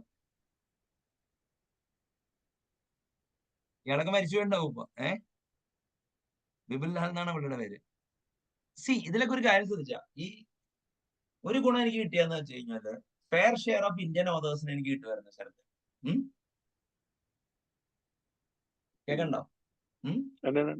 അപ്പൊ ഒരിക്കലും ഈ സാഹിബിന് മാത്രമേ ബുദ്ധിയുള്ളൂ എന്നുള്ള അതേ വന്നില്ല. അപ്പൊ ഈ വിപുൽലാലിന്റെ ബുക്കിലാണ് ഒരു എക്സ്പ്രഷൻ. ആ എക്സ്പ്രഷൻ ഇവാലുവേറ്റർ ഞാൻ ക്ലിപ്പറിലോട്ട് പോർട്ട് ചെയ്യുക മാത്രമല്ല, ഞാനൊരു റിപ്പോർട്ടിംഗ് ആപ്ലിക്കേഷനെ ഞാൻ ഉപയോഗിക്കുകയും ചെയ്തു. ക്ലിപ്പറിൽ എഴുതിയ അതാണ് എന്റെ പ്രാക്ടിക്കൽ പ്രൊഡക്ഷന് പോയ ഫസ്റ്റ് DSL ഇവിടെ കിട്ടിയ. അപ്പൊ ഈ നമുക്ക് എന്ത് ബുക്കാണ് നമ്മൾ വട്ടം വരുന്നത്, എന്താണ് നമുക്ക് കിട്ടുന്നത്, അതൊരു ഭയങ്കര ഇതുണ്ട്. പക്ഷെ ഈ സമയത്ത് തന്നെ പാരലലി CODC എന്ന് പറഞ്ഞ ബുക്കുണ്ട്.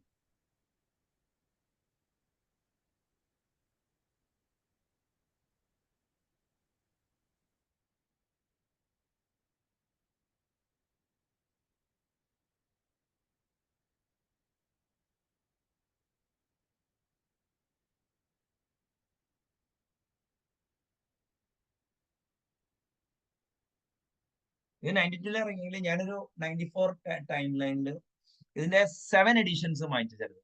മനസ്സിലായില്ലേ? അപ്പൊ വിജയ് മുഖിയുടെ ഓതറാണ്. അയാളുടെ ബുക്സ് ഒക്കെ 2002 വരെയൊക്കെ വരുമായിരുന്നു, ഇപ്പൊ കാണാനില്ല ഒന്നും. അപ്പൊ ഈ CODCയില് ഓരോ വോളിയത്തിലും 7 വോളിയം ബുക്കാണ്. മനസ്സിലായില്ലേ?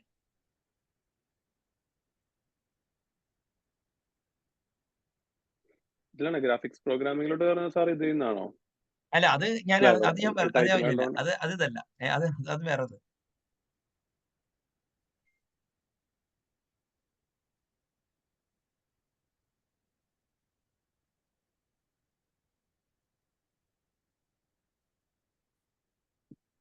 വോളിയം 3 വോളിയം 7 ഉണ്ട്. അത് മനസ്സിലായില്ലേ? C# ഒക്കെ വരെ ഇത് ചെയ്യായിരുന്നു പുള്ളി. യുണിക്സ് അല്ലേ? അപ്പൊ ഈ ചിലത് നമുക്ക് ഓടിച്ചു നോക്കാൻ കമ്പ്യൂട്ടർ ഒന്നുമില്ല. അപ്പൊ ഇങ്ങനെ നിൽക്കുകയാണ് ഈ മൈൻഡ് സ്റ്റോം എന്നുള്ളൊരു ബുക്ക് സ്റ്റാളിൽ പോകുന്നത്. ഇവിടെ കിട്ടിയ ഏർലി 95-ല് അവിടെ ചെന്നപ്പോഴാണ് നമുക്ക് ബുക്സിന്റെ ഒരു പരമ്പരയായിരുന്നു. അതായത് ഫസ്റ്റ് കിട്ടിയത് മറ്റേ ഡോക്ടർ ഡോബ്സ് ജേണലിന്റെ പാസ്റ്റ് ഇഷ്യൂസ് ആണ്. ഇപ്പൊ ഡോക്ടർ ഡോബ്സ് ജേണൽ ഇപ്പൊ എക്സിസ്റ്റൻസില് 2014 വരെ എഴുതിയത്.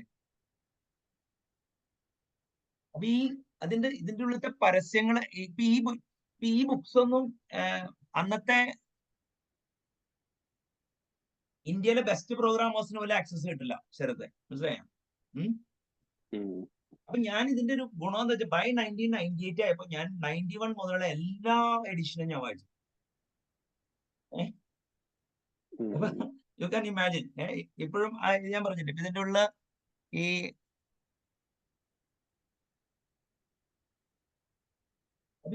അപ്പൊ ഇതൊരു റിമാർക്കബിൾ ഇൻഫ്ലുവൻസ് ആയിരുന്നു എന്ന് മാത്രമല്ല, ഇപ്പൊ DBMS ഡാറ്റാബേസ് അഡ്വൈസർ മാഗസീൻ ഒക്കെ ഉണ്ടായിരുന്നു, മനസ്സിലായില്ലേ?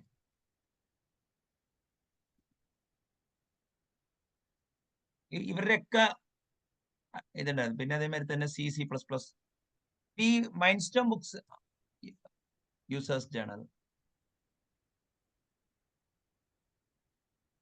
വേണ്ട, മിക്സഡ് ലാംഗ്വേജ് പ്രോഗ്രാമിന്റെ ഒക്കെ.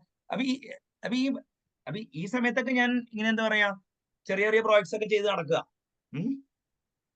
അപ്പൊ ഇതൊക്കെ വായിക്കുമ്പോൾ നമുക്ക് മനസ്സിലാവുന്നത് ഇതിനൊക്കെ ഒരു ഭയങ്കര ഇമ്പാക്ട് ഉണ്ട്. അപ്പൊ ഇത് പിന്നെ Windows developers journal, Microsoft system journal,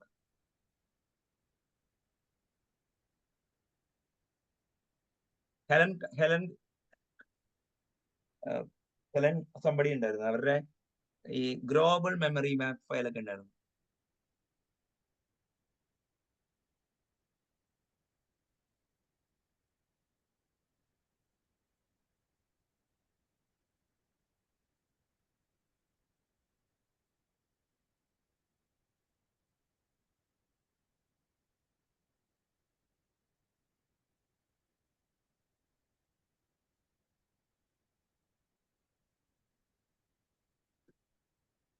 ശരിക്കും ഇൻഫർമേഷൻ എക്സ്പാൻഷൻ സംഭവിച്ചു കഴിഞ്ഞപ്പോ ക്വാളിറ്റി ഡിപ്ലീറ്റ് ചെയ്തിട്ടുണ്ടല്ലേ? ഫോക്കസ്ഡ് ഇൻഫർമേഷൻ കിട്ടാൻ ബുദ്ധിമുട്ടാണ് ഇപ്പൊ. അതെ അതെ അതെ.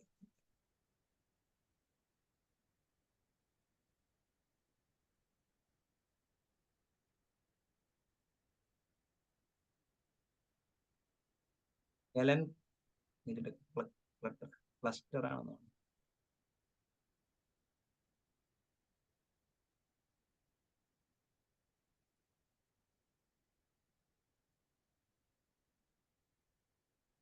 Inside the NT file system എടുത്താൽ മതി, അവരാണ് ഇത്.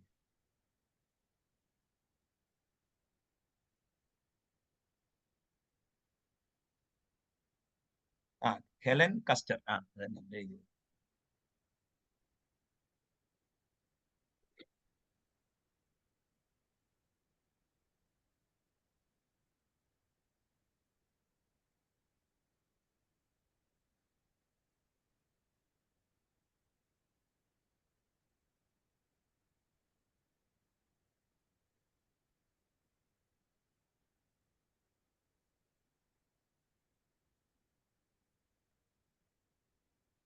ഇതൊക്കെ ഇതിൽ നിന്ന് വരും, മനസ്സിലായില്ലേ? വിൻഡോസ് ഡെവലപ്പേഴ്സ് ആണ്. പിന്നെ അത് മൈൻഡ് എന്നുള്ള മാഗസിനായി, Microsoft interactive developer.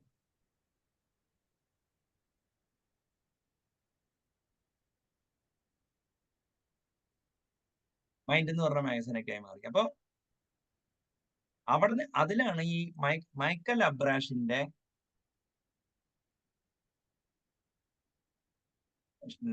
Sen of graphics programming. അതിന് മുമ്പ് ഒരു book ഉണ്ടായിരുന്നുണ്ട്.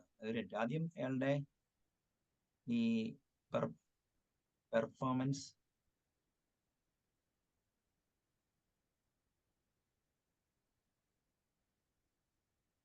Sen of code optimization ആണ് ഈ ആദ്യമായിട്ട് കുറച്ചുകൂടി എന്ന് വെച്ചാ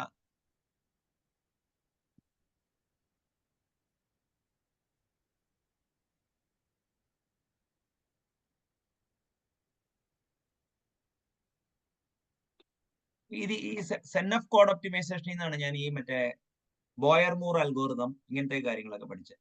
പിന്നെ ബഫർ എങ്ങനെ യൂസ് ചെയ്യണം. അപ്പൊ ഇയാളുടെ ഒരു ബുക്കാണ് PC ബ്ലാക്ക് ബുക്ക് അല്ല, സെൻ ഓഫ് ഗ്രാഫിക്സ് പ്രോഗ്രാം. ഇതിൽ നിന്നാണ് ഞാൻ 3D പഠിച്ചത്.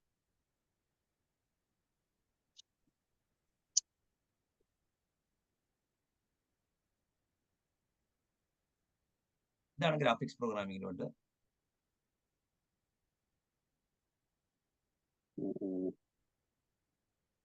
ഇതൊരു ഉഗ്രൻ ബുക്കാണ്. അതായത് ഡോസാണ് ഇതിന്റെ, അതായത് വിൻഡോസിന്റെ ഒരു ചെറിയ സെക്ഷനേ ഉള്ളൂ. പക്ഷെ ഇങ്ങനെ എഴുതിയിരുന്ന സീരീസ്, അപ്പൊ ഇന്ന് ഡൂം ക്വേക്ക് ആ ഗെയിമൊക്കെ വന്ന സമയമാണ്. പിന്നെ ഇങ്ങനെ 97 ആയപ്പോഴേക്കും പക്ഷെ അതിനു മുമ്പ് തന്നെ ഞാൻ ഗ്രാഫിക്സിൽ വർക്ക് ചെയ്ത് തുടങ്ങിയിട്ടോ. മൈക്കൽ ഗ്രാഫിക്സ് പ്രോഗ്രാമിംഗ്, ഇതിൽ വിൻഡോസ് കണ്ടന്റും ഉണ്ട്. ഇത് ഷെയ്ഡർ പ്രോഗ്രാമിംഗ് വന്നേക്കോ മുമ്പ് കേട്ടോ.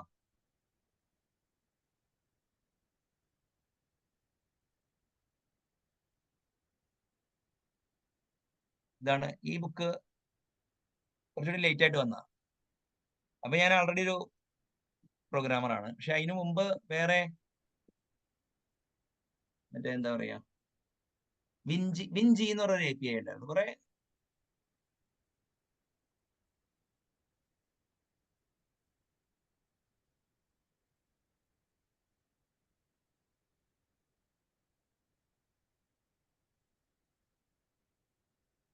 അന്ന് ഡയറക്റ്റ് ഇതൊന്നുമില്ല. അപ്പൊ വിൻജി ഇത്, പക്ഷെ ഇതല്ല വിൻജി, ഡിവൈസ് ഇൻഡിപെൻഡന്റ് ബിറ്റ് മാപ്പ്. അങ്ങനെ എന്താ പറയാ, VGA പ്രോഗ്രാമിംഗ് കുറെ ചെയ്തതിന് ശേഷമാണ്. പിന്നെ ബുക്സ് ഉണ്ടായിരുന്നു കേട്ടോ. ഇപ്പൊ ഒരു റോജർ സ്റ്റീവൻസ് ഉണ്ടായിരുന്നു.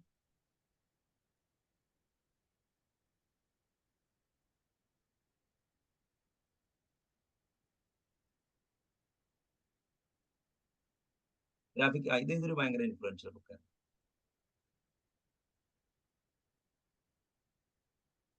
ഇതിൽ നിന്നാണ് ഞാൻ ഇങ്ങനെ റാസ്റ്ററൈസർ എഴുതാനും ബഫറൊക്കെ ഇത് ചെയ്യാൻ പറ്റും. 3D പഠിച്ചത് മറ്റേന്നാണ്. അങ്ങനെ ഇരിക്കുകയാണ് ഓപ്പൺ GLന്റെ ഒരു ബുക്ക്. അന്നൊക്കെ ഈ മറ്റേ എന്താ പറയാ, ഈ ഫ്രെയിം ബഫറിൽ 3D റെൻഡർ ചെയ്യുന്നതാണ്. ജോൺ ഡി ഗോസ് ഒരു ഗ്രാഫിക്സ് പ്രോഗ്രാമിംഗിന്റെ ബുക്ക് എഴുതി.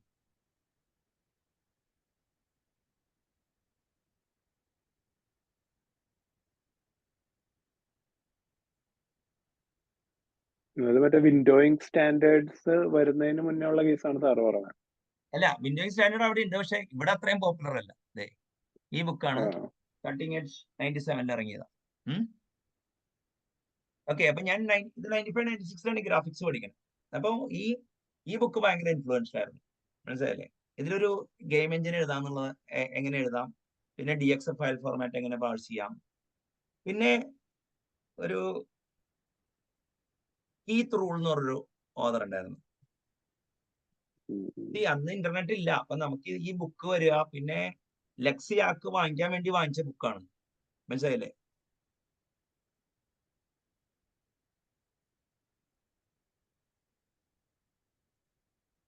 ഈ book 3D graphics file format. അപ്പൊ ഇതിൽ നിന്ന് ഞാൻ കുറെ TRMLന്റെ സ്പെക്ക്, പിന്നെ ഗ്രാഫിക്സ് ജെംസ് 5 വോളിയം ഉണ്ട്. പിന്നെ വേറൊരു തിയറട്ടിക്കൽ ബുക്ക് ഉണ്ടായിരുന്നു കേട്ടോ, ഫോളി വാൻഡം.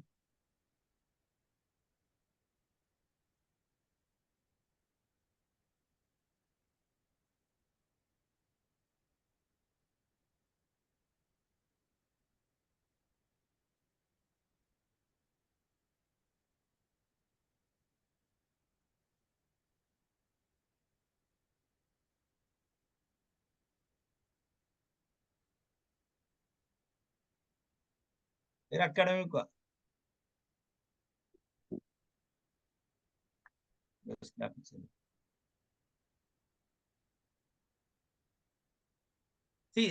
ഈ പിൽക്കാലത്ത് കിട്ടിയ ബുക്ക് ഉണ്ട് കേട്ടോ. ഞാൻ അത്യാവശ്യം മെച്ചോർഡ് ആയതിനു ശേഷം ഇയർ 2000 ടൈമിലെ ബുക്ക് ഉണ്ട്. ഈ മാർക്ക് വാട്ട്, അലൻ വാട്ടിന്റെ ഒക്കെ. ഇതൊക്കെ അൽഗോറിതത്തിന്റെ ബുക്കാണ് കേട്ടോ.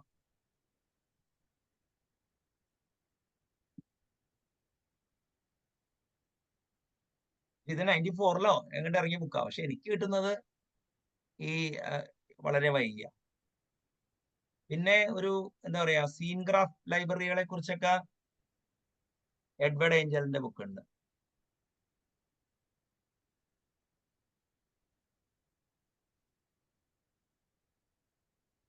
ഇതൊക്കെ പഴയ എഡിഷൻസാ. ഇതിന്റെ കാർഡ് ബോട്ട് ഉണ്ട്. പ്രിൻസിപ്പിൾസ് ഓഫ് ഈ ബുക്ക് ഇത് കണ്ടു. ഇതെന്നെ ഭയങ്കരമായിട്ട് സ്വാധീനിച്ചു. അപ്പൊ അന്ന് ബുക്ക് വാങ്ങിക്കാന്നല്ലാതെ വേറെ വഴിയൊന്നുമില്ല. നല്ല ബുക്കും മാഗസിൻ ആർട്ടിക്കിളൊന്നും കിട്ടിയില്ലെങ്കിൽ നിങ്ങളുടെ കാര്യം പോക്കാം. പഠിക്കാൻ പറ്റില്ല. അപ്പൊ അന്നൊക്കെ ഈ ഓപ്പൺ ചെയ്ത് പഠിച്ചു എന്നൊക്കെ പറഞ്ഞ് എന്നെ ഒന്ന് കാണിച്ചു തന്നാൽ കൊള്ളാം. മനസ്സിലായില്ലേ? പിന്നെ പലരും പഠിച്ചു എന്ന് പറയുന്നത് അറിയാമോ? ഷെയ്ഡർ പ്രോഗ്രാമിംഗ് ചെയ്തവരാണ് ഗ്രാഫിക്സ് എന്ന് പറഞ്ഞു. അവർ ഇമേജ് പ്രോസസിംഗ് ആണ്, വെക്ടർ ഗ്രാഫിക്സ്. അതായത് പിക്കിംഗ് ഉള്ള 2D 3Dയില് 1998 നന്നായി ചെയ്യാൻ പറ്റുന്ന ഞാൻ മാത്രം ഉണ്ടായിരുന്നു. ഞാൻ എഴുതരാം. മനസ്സിലായില്ലേ? ഇനിയിപ്പോ അവിടെ ഏതെങ്കിലും വല്ല യൂണിവേഴ്സിറ്റി പോയി ചെയ്തിട്ടുണ്ടെങ്കിലേ ഉള്ളൂ. സ്ട്രീറ്റ് പ്രോഗ്രാമേഴ്സിന്റെ നടുവിൽ. അതിന്റെ കാരണം ഈ സീരീസ് ഓഫ് ബുക്സ് ആണ്. മനസ്സിലായില്ലേ? അപ്പൊ ഇപ്പൊ കമ്പൈലേഴ്സിൽ മുന്നോട്ട് പോകാൻ പറ്റിയതും ഇതൊക്കെ സീരീസ് ഓഫ് ആക്സിഡൻസ് ആണ്. പിന്നെ ഈ ഏറ്റവും ബെസ്റ്റ് മാഗസിൻ വായിക്കുമ്പോ അപ്പൊ അതിനിടയ്ക്ക് കംപ്രഷനിലോട്ട് എങ്ങനെ പോയി നോക്കാം. ഇതൊക്കെ ഞാൻ പറഞ്ഞ 97 മുമ്പുള്ള കഥ പറഞ്ഞു കേട്ടോ. മനസ്സിലായില്ലേ? ഇപ്പോ ഡാറ്റ കംപ്രഷൻ ബുക്ക്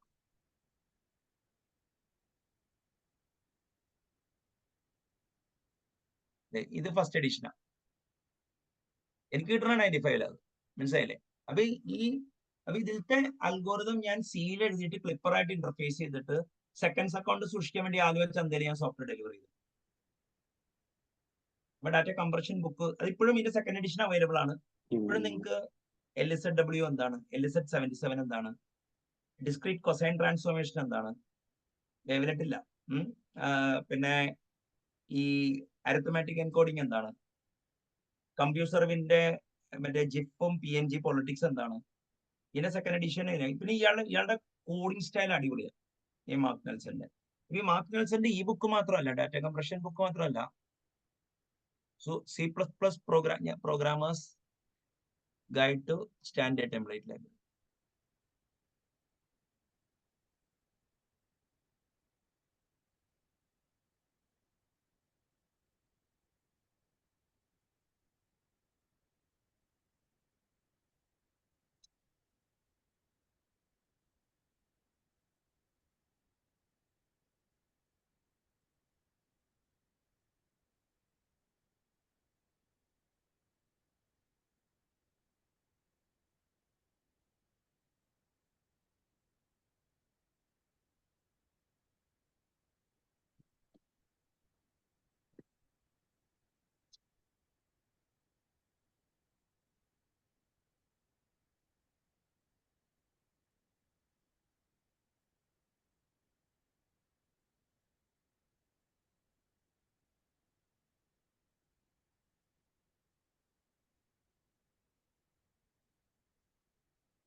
അപ്പൊ ഇതിൽ നിന്നാണ് എന്താ പറയാ, ഞാൻ മറ്റേ സ്റ്റാൻഡേർഡ് ടെംപ്ലേറ്റ് ലൈബ്രറി ഉപയോഗിക്കാൻ പഠിച്ചത്. അപ്പൊ അന്ന് ശരിക്കും പറഞ്ഞു കഴിഞ്ഞാൽ ബോർലൻ C++ 3.1 57 ഫ്ലോപ്പി ഉള്ള ഒരു സാധനം ഞാൻ കൊണ്ടുവന്ന് ഇൻസ്റ്റാൾ ചെയ്യുന്ന ഓർമ്മയുണ്ട്.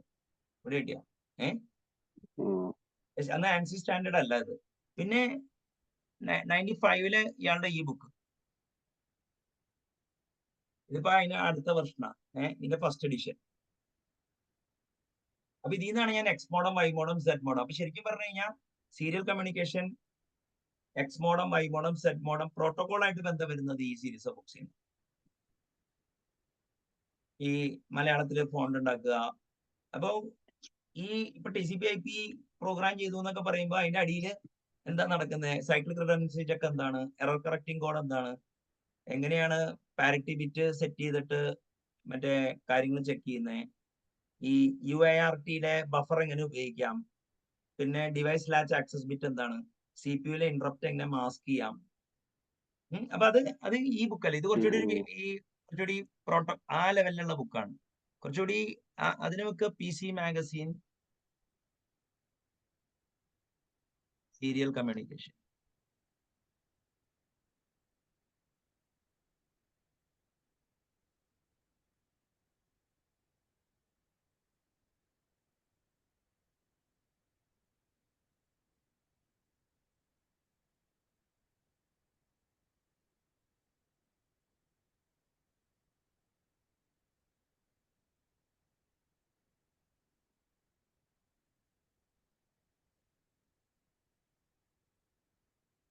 ബോബ് ഫ്ലാൻഡേഴ്സ് ആണെന്ന് തോന്നുന്നു.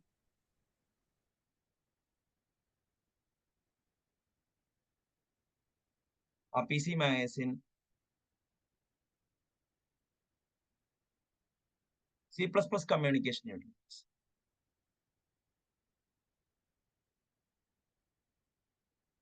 പിന്നെ മൈക്ക് കാമ്പലിന്റെ ഒരു ബുക്ക് ഉണ്ടായിരുന്നു. ഇതൊരു ഭയങ്കര ഇൻഫ്ലുവൻസ് ബുക്കായിരുന്നു.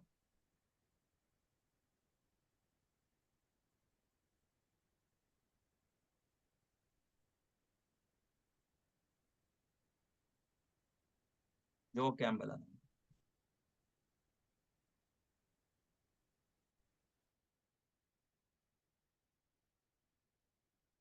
അതെ, ഇതൊരു ഭയങ്കര ഇൻഫ്ലുവൻഷ്യൽ ബുക്കാണ്, ജോ ക്യാമ്പലിന്റെ. അപ്പൊ ഒരു കാര്യം മനസ്സിലായി, അതായത് ഇപ്പോ ഡാറ്റ സ്ട്രക്ചേഴ്സ് ആൻഡ് അൽഗോരിതത്തിന്റെ ഒരു ചാനലുണ്ട്, ഒരു ഇതുണ്ട്. കമ്പൈലേഴ്സിന് വേറെയാണ്, കമ്പ്യൂട്ടർ ഗ്രാഫിക്സിന് വേറെയാണ്, കമ്മ്യൂണിക്കേഷൻ. അപ്പൊ പിന്നെ വേറെ എന്ന് വെച്ചാൽ അന്ന് ട്രാൻസിഷൻ ഫേസിലായിരുന്നു. സി ക്ലിപ്പർ ഇന്റർഫേസ് ചെയ്യും. പിന്നെ ഡെൽഫിയുടെ ബുക്സ് ഒക്കെ വരാൻ തുടങ്ങി. അപ്പൊ Delphi C interface, Visual Basic C interface, Win16, Win32, thunk compiler, ഇങ്ങനെ എന്താ പറയാ, ബിറ്റ്വീൻ 93 ആൻഡ് 98 കുറെ സാധനങ്ങൾ ഇപ്പോഴത്തെ ആൾക്കാർ കേട്ടിട്ട് പോലും ഇല്ലാത്ത കുറെ ചേഞ്ചസ് ഉണ്ടായിരുന്നു. അപ്പൊ അതില് വന്നിരുന്നതാണ് ഈ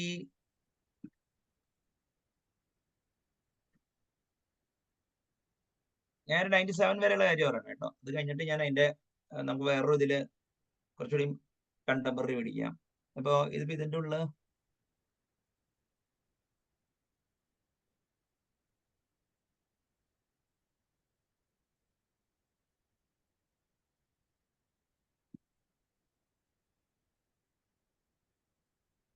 ഇതൊക്കെ ചില ബുക്കൊക്കെ ഡൗൺലോഡ് ചെയ്യാൻ കിട്ടും കേട്ടോ. The Windows 95 system programming secrets, ഇതൊരു അസാധ്യ ബുക്കാണ്.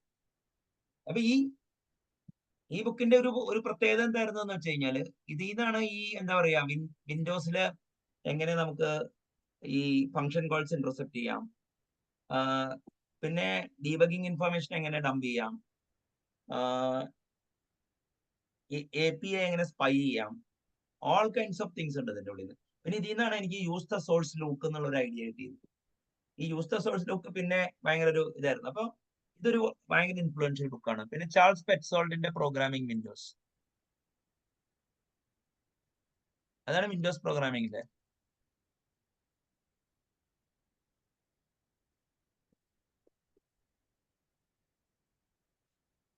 ഇപ്പൊ ഇതിന് പഴയതാണ്, വിൻഡോസ് 95 കണ്ടോ. ഇതൊരു സീരീസ് ഓഫ് ബുക്കായിരുന്നു മനസ്സിലായില്ലേ. അപ്പൊ ഇത് ഈ അന്ന് പെറ്റ്സോൾഡിന്റെ ബുക്ക് കയ്യിലുള്ള അതില്ലാത്തവർക്കൊന്നും വിൻഡോസ് പ്രോഗ്രാമിംഗ് ഒന്നും ചെയ്യാൻ പറ്റുന്നില്ല.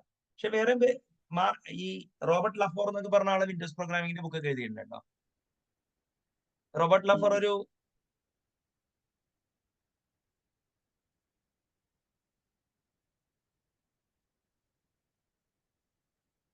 Windows programming made easy. ഇതൊരു 16-bit വിൻഡോസ് പ്രോഗ്രാമിംഗിന്റെ. പിന്നെ വിൻഡോസ് API ബൈബിൾ ഉണ്ട്, James സമ്പടിയാണ്.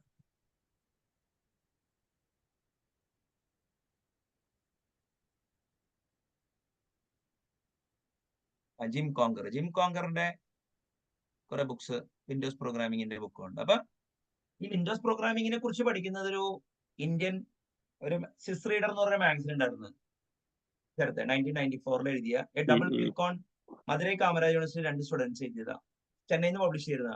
A double click on Windows program, അതിലെ പ്രോഗ്രാമിംഗ് എന്നാണ്. പിന്നെ റോബർട്ട് ലഫോറും ജിം കോൺഗറിന്റെ ബുക്കും ചാൾസ് പെറ്റ്സോളിന്റെ ബുക്കും വെച്ചിട്ട് വിൻഡോസ് പ്രോഗ്രാമിംഗ് പഠിച്ചത്. അപ്പൊ ഈ മറ്റേ എന്താ പറയാ, ഈ ലിനക്സിനും അതേമാതിരി ഇതുണ്ടായിരുന്നു, എന്താ പറയാ, മറ്റേ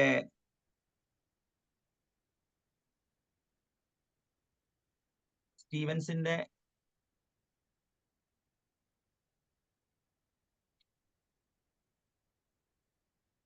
യുണിക്സ് നെറ്റ്വർക്ക് പ്രോഗ്രാമിംഗ്. ഓക്കെ, ഇത് രണ്ടും വളരെ യൂസ്ഫുൾ ആയിരുന്നു. പക്ഷെ അതിന് മുമ്പ് തന്നെ ഈ യുണിക്സിലോട്ട് ഇപ്പൊ കയറാനുള്ള ധൈര്യം വേണമല്ലോ. ലെക്സിയാക്ക് അതൊക്കെ ഉപയോഗിക്കണമെങ്കിൽ. ഉം. ഞാൻ സ്കോയോണിക്സിൽ വർക്ക് ചെയ്യാനുള്ള കാരണം അതാണ്. അതായത് അതില് യുണിക്സ് പ്രോഗ്രാമിംഗ് എൻവയോൺമെന്റ് എന്ന് പറഞ്ഞ ബുക്കുണ്ട്, ബ്രയാൻ കെർണിഗൻ. അത് ഇപ്പോഴും ഞാൻ പറയണ വെച്ച് കഴിഞ്ഞാൽ എല്ലാവരും വായിക്കണം. പിന്നെ യുണിക്സിന്റെ മാനുവലൊക്കെ കിട്ടുന്നത്, അതിപ്പോ നമുക്ക് ഡൗൺലോഡ് ചെയ്യാൻ വരെ കിട്ടുന്നു. അപ്പൊ ഇത് കമ്പൈലറായിട്ട് ഇതിന്റെ ബന്ധം പറഞ്ഞുതരാം, ഇന്റർപ്രറ്ററൊക്കെ ആയിട്ട്. ആ. പ്രോഗ്രാം ഡെവലപ്മെന്റ് ഉണ്ടോ, ഇത് എങ്ങനെ ഹോക്ക് എന്ന് പറഞ്ഞ സാധനമാണ്, higher order calculate for function calculate. കണ്ടോ, ലെക്സ് യാക് ഗ്രാമറ, ഇത് കണ്ടില്ലേ. ഇതിൻ്റെ ഉള്ള ഇത് ഇയാള് ആദ്യം ഹാൻഡ് ക്രാഫ്റ്റഡ് ലെക്സിക്കൽ അനലൈസർ എഴുതിയിട്ട് പിന്നെ ഇയാള് അല്ല മറ്റേ ലെക്സ് വെച്ച് എഴുതിയിട്ട് ഇയാൾ ഇങ്ങനെ എഴുതി.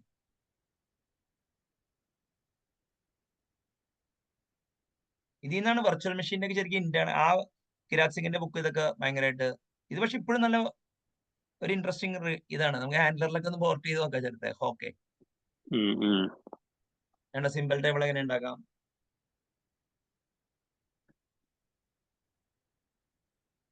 ഇതുണ്ട്. അപ്പൊ ഇവിടെ എത്തുമ്പോഴും കുറച്ചുകൂടി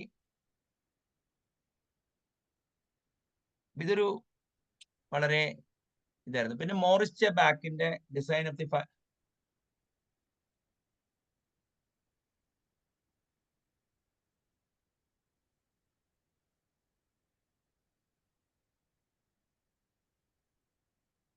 design of Unix operating system. പിന്നെ മോട്ടിഫ് എന്ന് പറഞ്ഞൊരു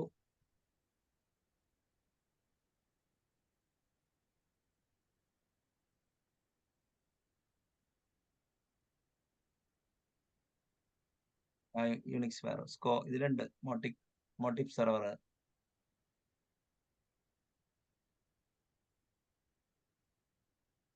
സാന്താക്രൂസ് ഓപ്പറേഷൻ ആണ്.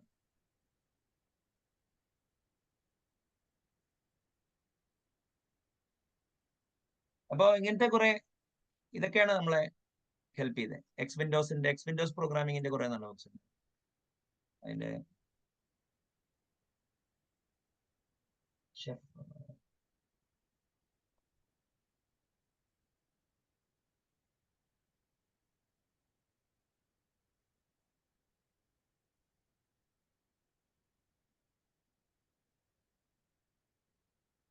ഞാനൊന്ന് ഉപയോഗിച്ച ബുക്കൊന്നും കാണുന്നില്ല.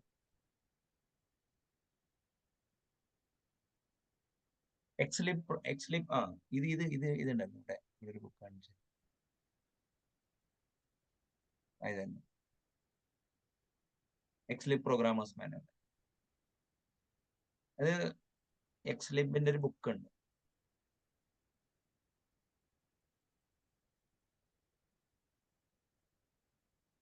ഇതല്ല മാനുവൽ, ഒരു ബുക്ക് അപ്പണത്.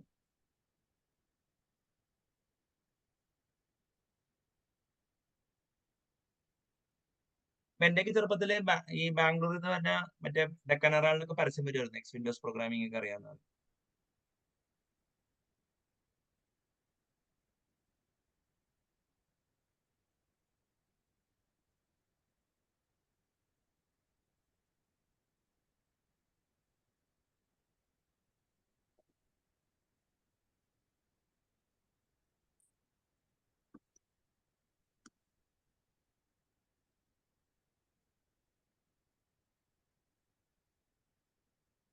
ഇത് നല്ല നോക്കട്ടെ വിൻഡോസ് സിസ്റ്റം, പക്ഷെ എക്സ് വിൻഡോസ് അല്ല പ്രോഗ്രാമിംഗ്.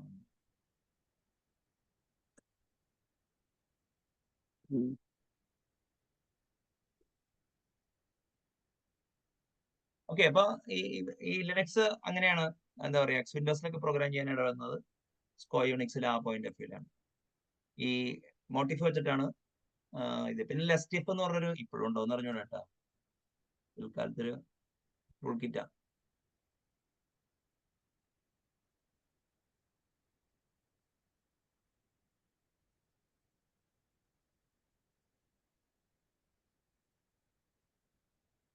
ഡിഫക്റ്റ് ആണ് ഇപ്പൊ.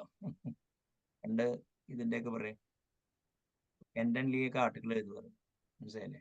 Motif tool kit, window manager ഒക്കെ വേണമായിരുന്നു. അപ്പൊ ഇങ്ങനെ കുറെ ഇതുണ്ടായിരുന്നു. അപ്പൊ ആ രീതിയിലാണ് ഇത് ചെയ്യുന്നത്. അസംബ്ലി ലാംഗ്വേജിന് മറ്റേ മൈക്കൽ എബ്രാഷ്, പിന്നെ വേറെ കുറെ ഓതേഴ്സ് ഉണ്ടായിരുന്നു. ഞാൻ പറഞ്ഞു വെച്ച് കഴിഞ്ഞാല് നമുക്ക് ഇപ്പൊ ഈ ഈ ഇതുണ്ടല്ലോ, അതായത് ഈ സെക്ഷനിൽ ഇപ്പൊ 97 വരെയുള്ള കീ ബുക്സ് ആണ് ഞാനിപ്പോ ഇവിടെ കൂടുതൽ പറഞ്ഞേക്കണേ. അത് കഴിഞ്ഞിട്ട് പിന്നെ നമുക്ക് ഓപ്പൺ ചെയ്യല്, ഈ മറ്റേ അതർ വിൻഡോസ് പ്രോഗ്രാമിംഗ് ടോപ്പിക്സ്, പിന്നെ ജാവ, ഡോട്ട് നെറ്റ്, പിന്നെ ആർക്കിടെക്ചർ, ഇതിന്റെ ബുക്സ് ഒക്കെ നമുക്ക് വരും ഇതിൽ ചെയ്യാൻ പറ്റും. അപ്പൊ ബേസിക് ഇതെന്താന്ന് വെച്ച് കഴിഞ്ഞാല് ഇപ്പൊ ഞാൻ as I narrate it you, ഇതൊരു എന്റെ ഒരു യുദ്ധകഥയായിട്ടല്ല കാണണ്ടേ. ഒരു അല്ല അതല്ലെങ്കിൽ എന്തിട്ടെന്ന് പറഞ്ഞാൽ ഇപ്പൊ ഈ ഇതിലൂടെയൊക്കെ ഒന്ന് പോയി നോക്കുക, കുറച്ച് റിസർച്ച് ഒക്കെ നടത്തി കഴിഞ്ഞു കഴിഞ്ഞാൽ നമുക്ക് ഫ്യൂച്ചറിൽ റിട്രോ പ്രോഗ്രാമിംഗ് കോഴ്സ് എടുക്കുമ്പോൾ ക്ലാസ് എടുക്കാം നമുക്ക്. ഇപ്പൊ ഡോസ് ബോക്സ് എങ്ങനെ ചെയ്യാം, എക്സ്ലിപ് പ്രോഗ്രാമിംഗ് എങ്ങനെ ചെയ്യാം, മനസ്സിലായില്ലേ? ഇതൊക്കെ എന്താ പറയാ, വേറെയും കുറെ ബുക്സ് ഒക്കെ ഉണ്ട് ഞാൻ പറയാത്തത്. ഇപ്പൊ for example Windows plus plus എന്ന് പറഞ്ഞ ബുക്ക് ഉണ്ട്, പോൾ ഡിലാഷ്യ എന്ന് പറഞ്ഞത്.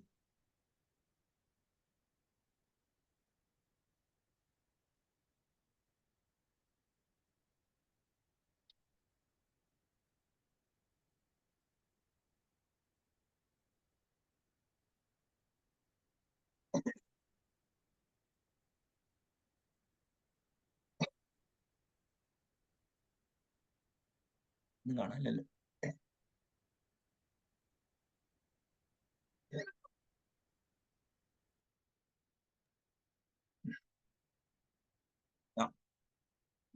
ഇതൊരു മൈക്രോസോഫ്റ്റ് വിൻഡോസിന്റെ മുകളിൽ എഴുതിയിട്ടുള്ള ഒരു C++ റാപ്പറാണ്. അപ്പൊ ഒരു ക്രോസ് പ്ലാറ്റ്ഫോം ലൈബ്രറി ആക്കാൻ പറ്റുമായിരുന്നു. അപ്പൊ ഞാനിത്, എന്റെ കോപ്പി എന്റെ ഉണ്ടായില്ല. ഇതിന്റെ കോപ്പി ഷെണയെന്ന് പറഞ്ഞ പുള്ളിയുടെ തന്നെയാണ്. പുള്ളിയുടെ ചോദിച്ചിട്ട് എക്സ്ലിബിന്റെ മുകളിൽ ഇത് പോർട്ട് ചെയ്യണമെന്ന് എനിക്ക് ആഗ്രഹം ഉണ്ടായിരുന്നു, അത് പറ്റിയില്ല. അപ്പൊ ഇങ്ങനെ വേറെ കുറെ ഓതേഴ്സും ഇതൊക്കെ ഉണ്ട്. അപ്പൊ ബേസിക്കലി പറഞ്ഞു കഴിഞ്ഞു കഴിഞ്ഞാല് ഈ ഇന്ത്യ ഔട്ട്സോഴ്സിങ് അല്ലെങ്കിൽ എന്താ പറയുക, വാല്യൂ ചെയിനിൽ വോളിയം ബിസിനസ്സിലോട്ട് പോയപ്പോഴാണ് പ്രോഗ്രാമിംഗിന്റെ സ്റ്റാൻഡേർഡ് കുറെ ഇവിടെ കുറഞ്ഞതെന്നാണ് എനിക്ക് തോന്നുന്നത്. ബൈ ദ ടൈം ഇപ്പൊ ഒരു 98, 99 ഒക്കെ ആയി, അത്യാവശ്യം നല്ല കമ്പനികളൊക്കെ കേരളത്തിൽ വന്നപ്പോഴേക്കും ഒരു 2001 ആയപ്പോഴേക്കും .NET വന്നു. അപ്പൊ കൊച്ചിയിൽ ഒരു മൈക്രോജെക്സ്, ട്രിവാൻഡ്രത്ത് ഒരു നെസ്റ്റ്, പിന്നെ ഞാൻ വർക്ക് ചെയ്തിരുന്ന ഒരു വിഷ്വാണിക്സ്, പിന്നെ ARSO, അങ്ങനെ ഒരു 4-5. പിന്നെ ഒരു പണ്ട് കൊച്ചിയിലൊരു ഇന്റഗ്രേറ്റഡ് കമ്പ്യൂട്ടിംഗ് എൻവയോൺമെന്റ് എന്നൊരു കമ്പനി ഐസ് എന്ന് പറഞ്ഞു, ഇപ്പൊ അതുണ്ടോന്ന് പറഞ്ഞുകൂടാ. അവര് അങ്ങനെ വളരെ കുറച്ച് സ്ഥലത്താണ് C++ ഡെവലപ്മെന്റും ഇങ്ങനത്തെ കാര്യങ്ങൾ നടന്നിട്ടുണ്ട്. അപ്പൊ അന്ന് കേരളത്തിലെ മിക്ക മാത്തമാറ്റിക്കൽ സോഫ്റ്റ്വെയറോ ഗ്രാഫിക്സ് സോഫ്റ്റ്വെയറോ ഈ കമ്പൈലേഴ്സ് അതൊക്കെ എങ്ങനെയാണ് DSL ബിസിനസ് ആക്കി മാറ്റിയെന്നുള്ളതൊക്കെ നമുക്ക് വരും ദിവസം നോക്കാം. അപ്പൊ ടു സമ്മിറ്റ് അപ്പ്, ഒരു പ്രത്യേക സാഹചര്യത്തില് പല ആശയധാരകളായിട്ട് മറ്റേ എന്താ പറയാ ഇന്റർഫേസ് ചെയ്യാൻ ഇടവന്നു. അത് കഴിഞ്ഞിട്ട് ഒരു 4 years ഫ്രം 1989 to 93 ഒരു സീരീസ് ഓഫ് എൻസൈക്ലോപീഡിയ ബ്രിട്ടാനിക്ക വായിക്കുക, ബർട്ടൺ റസലിന്റെ വർക്ക് വായിക്കുക.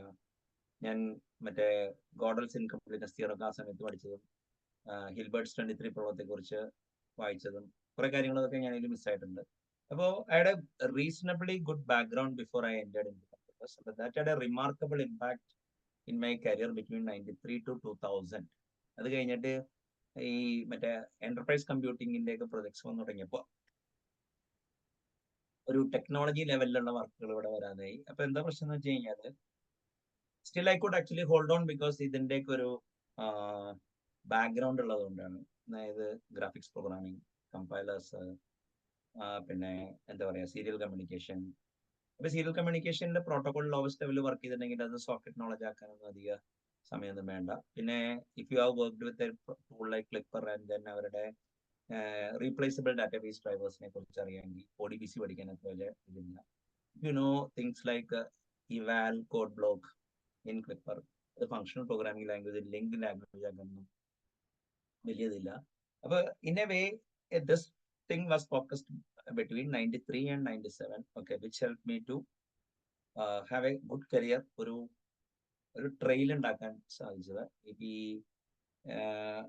ചിലപ്പോൾ ലാസ്റ്റ് ചോദ്യം വരും, താൻ ഇതൊക്കെ പഠിച്ചിട്ട് എന്തോ അലത്തി എന്ന് ചോദിച്ചു കഴിഞ്ഞാൽ എനിക്ക് ഉത്തരമൊന്നും പറയാനില്ല. അയാളുടെ ഗുഡ് ലൈഫ്. പിന്നെ കുറെ മണ്ടന്മാരെ എനിക്ക് കാണാൻ സാധിച്ചു, ബുദ്ധിമാന്മാരായിരുന്നു നടിക്കുന്നവര്. അപ്പോൾ പലരും ഞാൻ പൊങ്ങച്ചടിക്കുന്നു എന്ന് പറയുമെങ്കിലും പൊങ്ങച്ചടിക്കുന്നത് ഈ വിവരക്കേടിന്റെ പൊങ്ങച്ചടിച്ചത് അവരാണ്. ഈ ബുക്കുകളിലൂടെയൊക്കെ പോയി നോക്കി കഴിഞ്ഞു കഴിഞ്ഞാൽ നിങ്ങൾക്ക് മനസ്സിലാവും. അതായത് എന്താ കാര്യം എന്ന് പറഞ്ഞാൽ ഇന്റലിജൻസ് എന്ന സാധനമൊന്നുമില്ല. You are as good as the people around you and what kind of books you read and നിങ്ങൾ ആരൊക്കെ ആയിട്ട് ഡീൽ ചെയ്യുന്നത്, അതാണ്. അല്ലാതെ നിങ്ങൾ IIT പഠിച്ചാലോ മറ്റേ IIM പഠിച്ചാലൊന്നും അത് കിട്ടുമെന്നില്ല. അപ്പോൾ to become a good intellect ആരുടെയും സർട്ടിഫിക്കറ്റിന്റെ ആവശ്യമൊന്നുമില്ല. But you learn and then okay you prove your material, you have got accomplishment.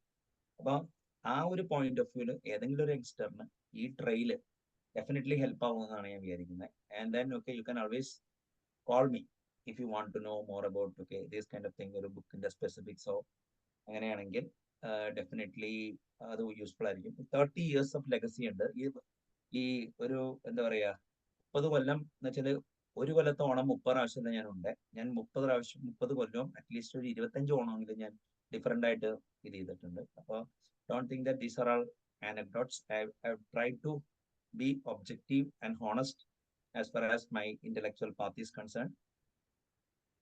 ഞാൻ ഇപ്പൊ വർക്ക് ചെയ്യുന്ന കമ്പനി പോലും when I set an environment of excellence, even the best of the best couldn't actually cope up. ഇതിന്റെ കാരണം എന്താണെന്ന് വെച്ചാൽ അതിന്റെ പുറകിലുള്ള മാത്തമാറ്റിക്കൽ നോളജോ ഇനിയിപ്പോ എക്കണോമിക്സോ ഇങ്ങനത്തെ ഒരു ബ്രോഡ് പോർട്ട്ഫോളിയോ ഇല്ലാത്തതുകൊണ്ടാണ്. അപ്പോൾ until next time, we will